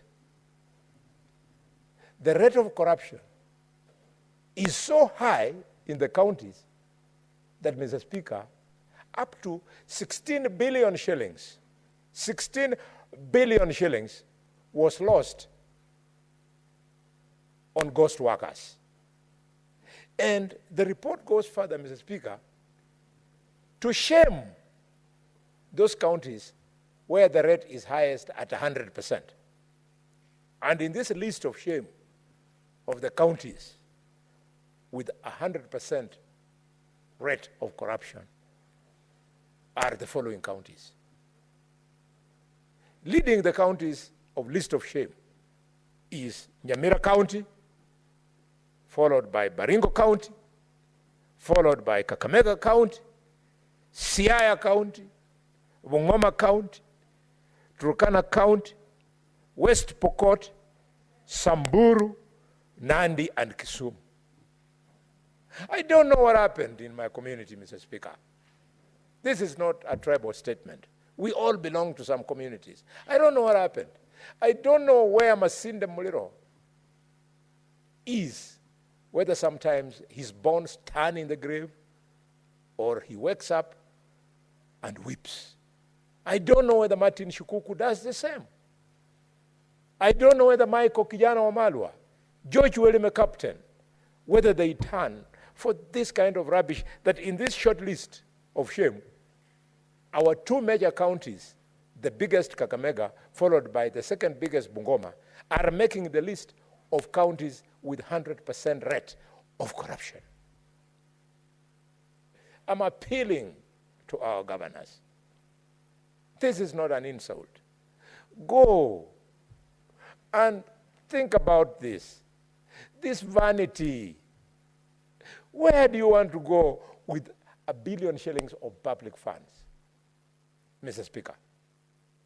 If you are a useful professional, did you know that if I give you public funds worth 1 billion at your disposal, as out of pocket. You cannot spend it. What will you spend it on? You have nothing to spend on 1 billion shillings. I tell you, I know these things. One of the best houses here you can get in Karen or Runda or what have you. You go there with 100 million, you get a very good home. You still have 900 million. Since you people are practicing family planning, you have 2 children, you need a maximum of 4 million shillings for a child to complete education in a university in the UK. So, 4 million, you'll have educated your family up to university level. At the university. So, you still have not scratched the 1 billion. Mr. Speaker, I hope I'm not going out of order. When I see the Speaker control the standing orders, I get scared. Mr. Speaker. I wanted to direct you to align your support to the relevance of the bill, which you're doing very well. Yes, but corruption. Stick to the relevance on the public participation aspect. Mr. Speaker, bill which you know, we are dissecting this vanity of people wanting to die millionaires or billionaires. You ask young clerk at the desk, Daniel, you give him a good car. If you give him a state-of-the-art car, he wants to buy it at 50 million shillings, new model of Range Rover Rogue. At 50 million, he'll have gotten the best car in the world. You haven't finished even 200 million. So what is this vanity? Why can't they be like the distinguished senator, now formerly the governor of Washington? He lives a very happy life. Others who are even haunted out of office, Mr. Speaker, for theft, for the money they had stolen when they were governors, I still see them with 6-7 cars convoy escorted because they're scared of the money they stole from people. But Mandago, the only thing he doesn't do is to take a beer. If he was taking a beer in the evening, he would be relaxed, calm, and a very contented person, but he's drunk with tea, so let him continue with his tea. Mr. Speaker, with those many remarks, I second this bill as moved. Thank you, Mr. Speaker. Thank you very much, Senator Dr. Boni Halwale. Now, honorable members, that bill having been seconded, I have got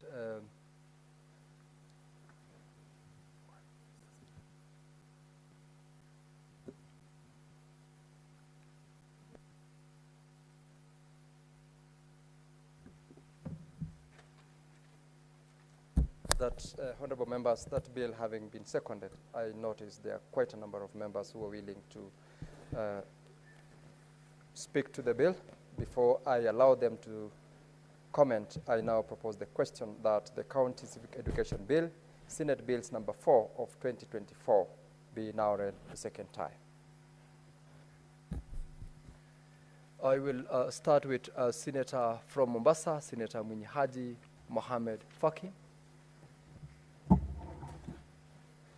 Asante Mheshimiwa Spika kwa kunipa fursa hii kuchangia mswada wa elimu ya uraia ambao umeletwa katika bunge na Seneta Okinyuri. Mheshimiwa Spika, ningependa kumpongeza Seneta Okinyuri kwa mswada huu kwa sababu ni mswada ambao una mambo mengi mazuri ambayo yatasaidia nchi yetu katika kuelimisha raia kuhusiana na haki zao na vile vile pia mambo ya kiserikali na majukumu ya viongozi ambao wanawachagua kila baada ya miaka 5. Mheshimiwa Spika, katiba mpya ilipokuja mwaka 2010 ilikuwa ni matarajio ya wengi kuwa serikali itaanzisha elimu ya uraia, hususan kuelimisha wananchi juu ya haki zao kikatiba na vile vile pia mambo mengi ambayo mapya yalikuwa yako katika katiba hii yetu. Lakini Mheshimiwa Spika, ni masikitiko kwamba haikuweza kufanya hivyo serikali.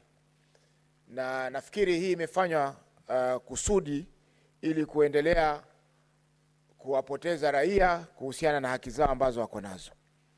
Mheshimiwa Spika, kwa mfano, mambo mengi ya elimu ya uraia yalikuwa yanadhaminiwa na mashirika ya kibinafsi na mashirika yasiyokuwa ya kiserikali, yani civil society. Na japokuwa Mheshimiwa Spika, katiba ilipopitishwa ilikuwa ni matarajio ya wengi kwa wananchi wataelimishwa juu ya katiba hii na yale mambo ambayo na zile sheria mpya ambazo zimekuja, Mheshimiwa Spika, hiyo haikutendeka. Kwa hiyo Mheshimiwa Spika, sasa kwa mfano tuna ugatuzi, lakini bado hatujajua haki zetu kikamilifu kama raia juu ya masuala ya ugatuzi. Kwa mfano Mheshimiwa Spika, tuna serikali ya county na kuna bunge la county, lakini mara nyingi utapata kwamba wale wa bunge la county, Mheshimiwa Spika, wanajiona, na hata kama hapa pia bunge la kitaifa, wanajiona wao ni pamoja na serikali ya county ile, wakati majukumu ya serikali na majukumu ya bunge, Mheshimiwa Spika, yamewekwa mbali na bayana kabisa kwamba majukumu ya bunge kwa mfano ni kutunga sheria, kuangalia ama uangalizi, yani oversight, na uwakilishi wa watu, Mheshimiwa Spika. Lakini utapata katika kaunti zetu nyingi, Mheshimiwa Spika, wabunge wa bunge la kaunti, Mheshimiwa Spika, wao ndio wako mstari wa mbele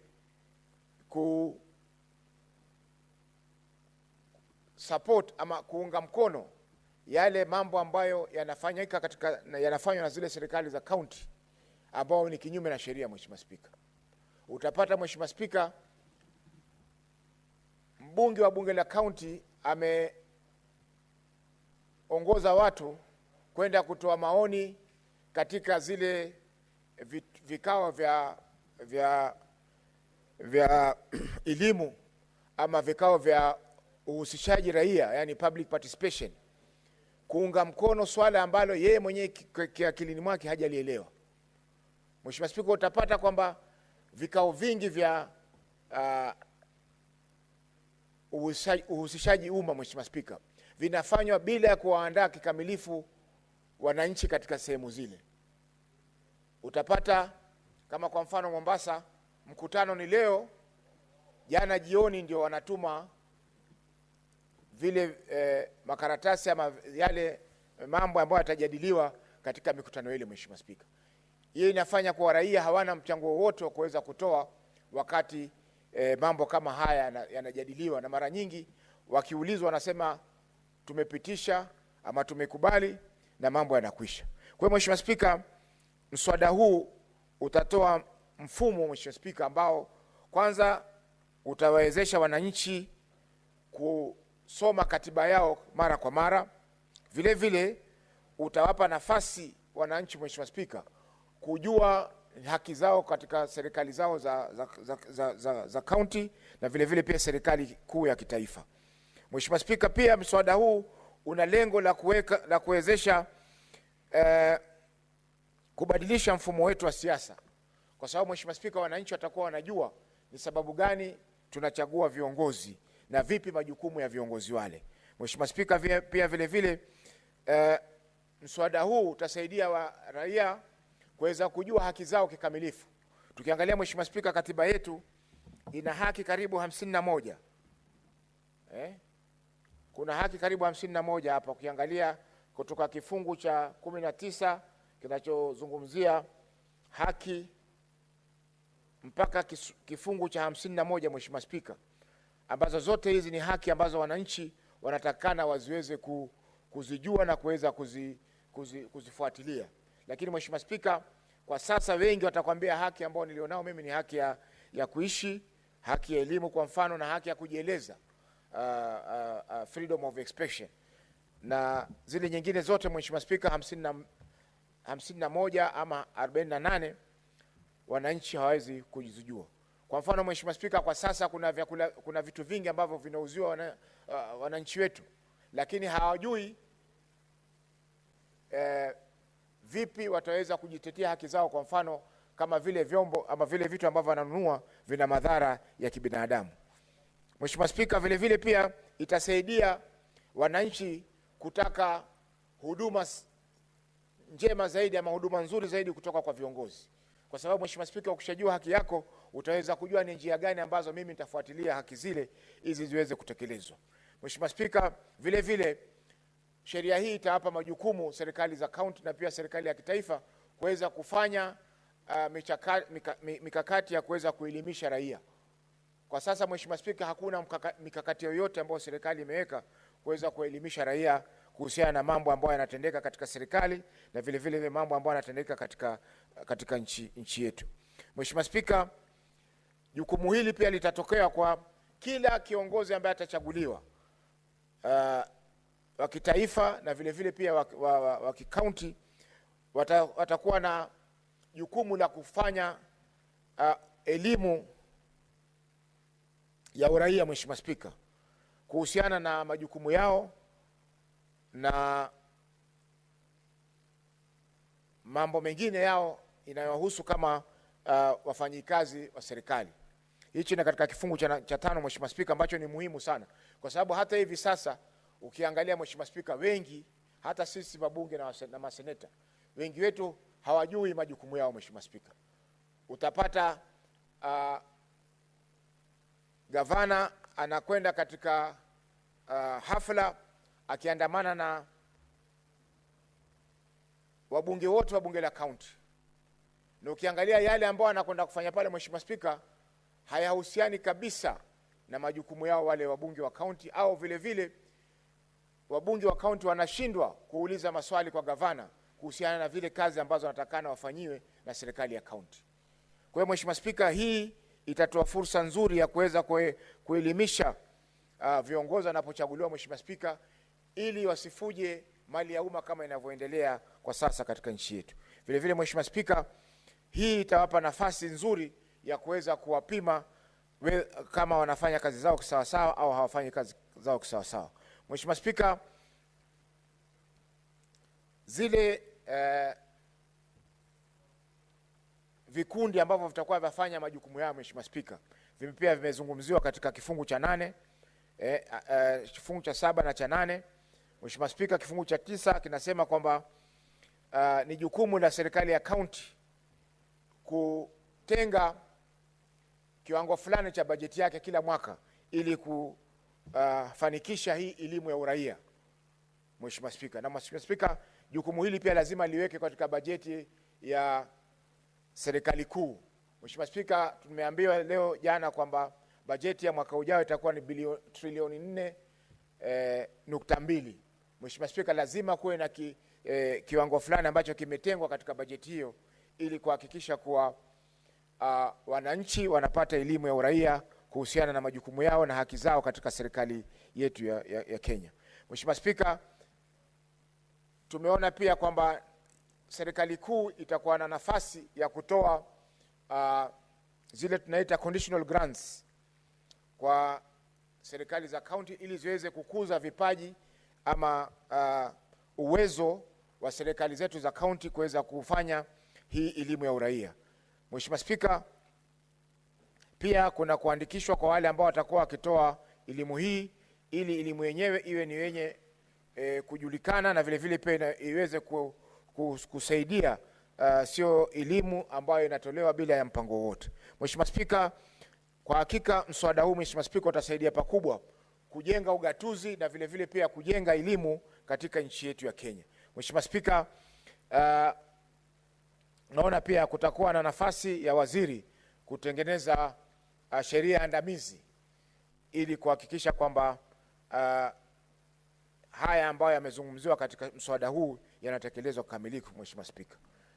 Kwa hiyo Mheshimiwa Spika, naunga mkono mswada huu kwa vile utakuwa ni wa manufaa makubwa na utasababisha kwamba wananchi waelewe zaidi katiba yetu na hata zile sheria ambazo zinatungwa na zitawezesha pia kama wakati wameitishwa katika kuhusishwa katika utungaji wa sheria ama mjadala wa bajeti ama mjadala wote mwingine, wataweza kupata fursa nzuri, Mheshimiwa Spika, kutokana na ile elimu ambayo watakuwa wamepata kuweza kuchangia miswada naweza kuchangia mambo ambayo yanawakabili katika maisha yao. Mheshimiwa Spika, naunga mkono na asante kwa fursa hii. Thank you, Senator Faki. Senator Omar Sheikh Mariam.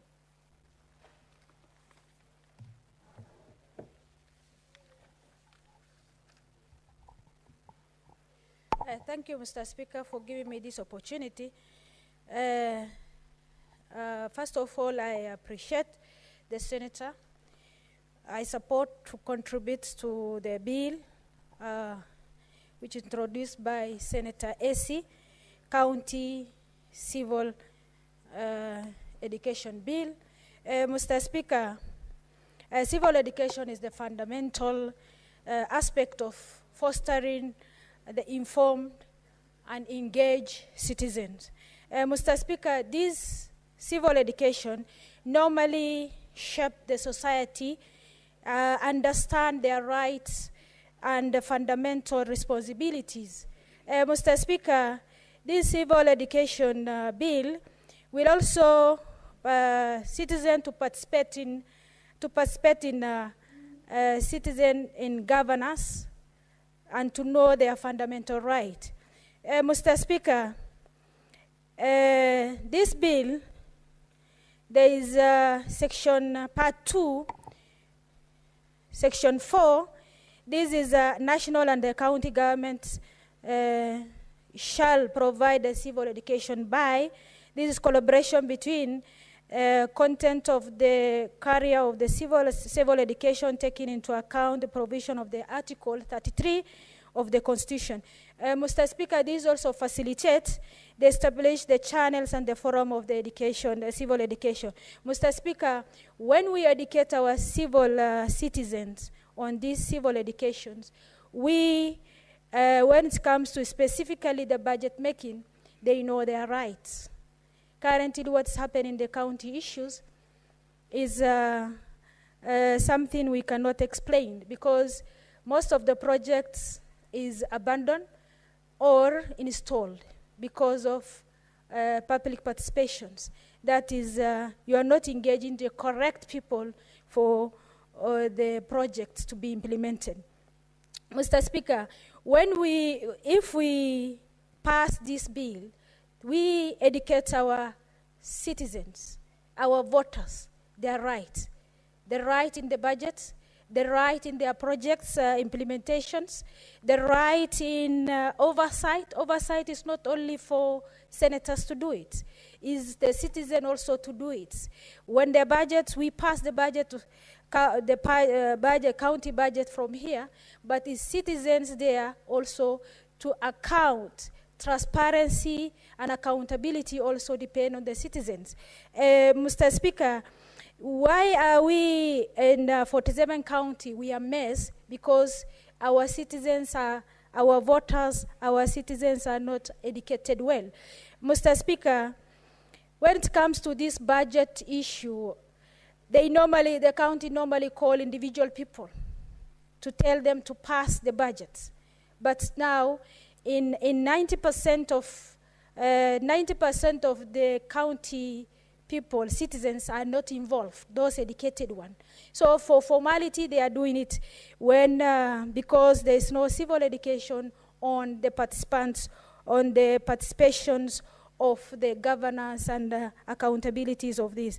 Mr. Speaker, the section number 3, part 3, the county civil education units, this establishing the county civil education units, Mr. Speaker, is needed. Because if we make these civil education units, these function units should be developed and comprehensive civil education plan for the counties in collaboration with the relevant stakeholders and outlining the goal and the objectives of the strategy and the activities of promoting the civil education and civil engagement civil engagement by the citizens. Mr. Speaker, this civil education in the county county sides, also they monitor and evaluate the process and the impact of the civil education program in the county unit. In the county and provide a regular report on the county executive committee members and the county assembly. Mr. Speaker, in section number 9 also is the funding of the civil education. Mr. Speaker, when we are saying we constitute these civil units, who's supposed to fund it is the question. That's why in section 9, part 1, there is county government shall, that is a must, ensure that part of the county government annual budget is allocated toward the funding of the civil activities in the county. This provision, Mr. Speaker, we have to be reinforced, because if you said the county government annual budget to be allocated to civil education activities, it means that it is open and county government can engage any person to do this civil education. Mr. Speaker, in that scenario, there is part 3, which county executive provider. So it means that if we have allocated the money, we're supposed to also highlight and identify those people who do the civil education. Mr. Speaker, in that scenario, section 11 of the part 3, that is, the unit should be responsible for registration of the non-governmental organization and other non-state actors providing civil education in the county as a civil education provide under this article. Mr. Speaker, when it comes to this section 2 also, the registration as a county civil provider, there is a restrictions for these providers in the bill. It is not open, it's not a blanket for any person can train. In that one, there is a restriction which I glanced that the proposal registration office entitled a place of incorporates and registration. Mr. Speaker, in detail, the description describe the civil education program offered. They must have the prescribed program for this civil education. Mr. Speaker, in section 3, in part 3 also, this is consideration of the applications of registration.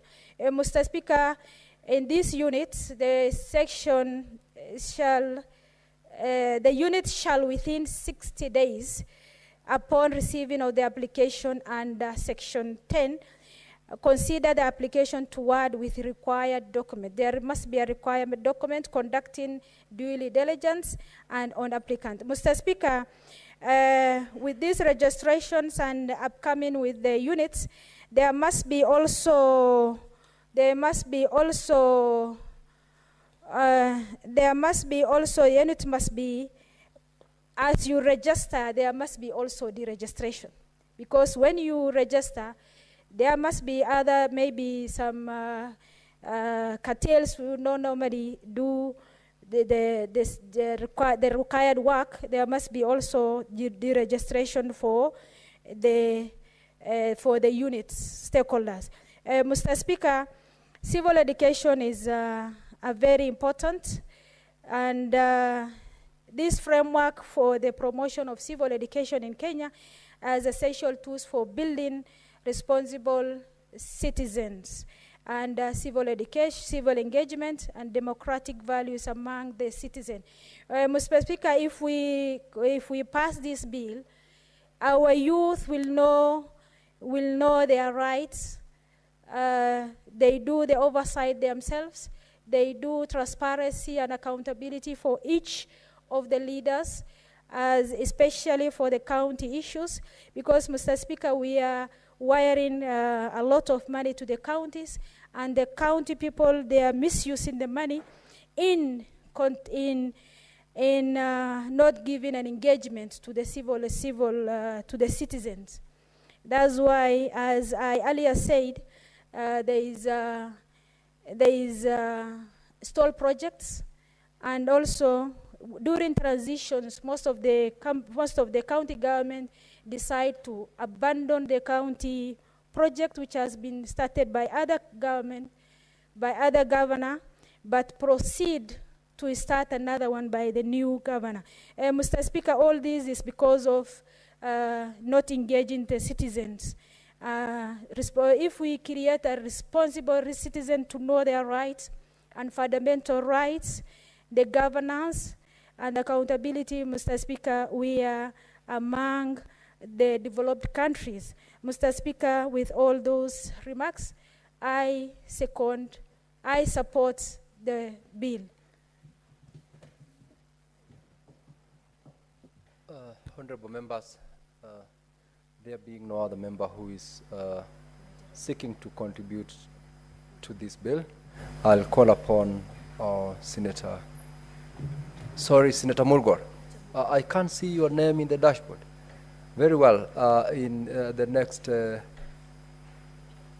proceed to have your contribution. Or allow Senator Mulgore to proceed, Clerk. Well, my light is on. I don't know why it doesn't show on your side. Thank you very much anyway for allowing me to also make my contributions on this very essential bill in as far as county education is concerned. And I thank Okinyuri for this very important bill for the counties.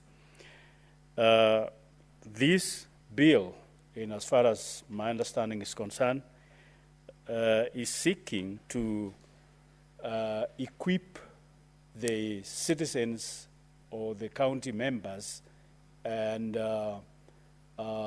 village members and members of wherever there is a meeting or participatory gathering with information, to empower them so that they have information about their right and on whatever belongs to them, to know that this is theirs and therefore they are the ones that have a right over it, and nobody else can.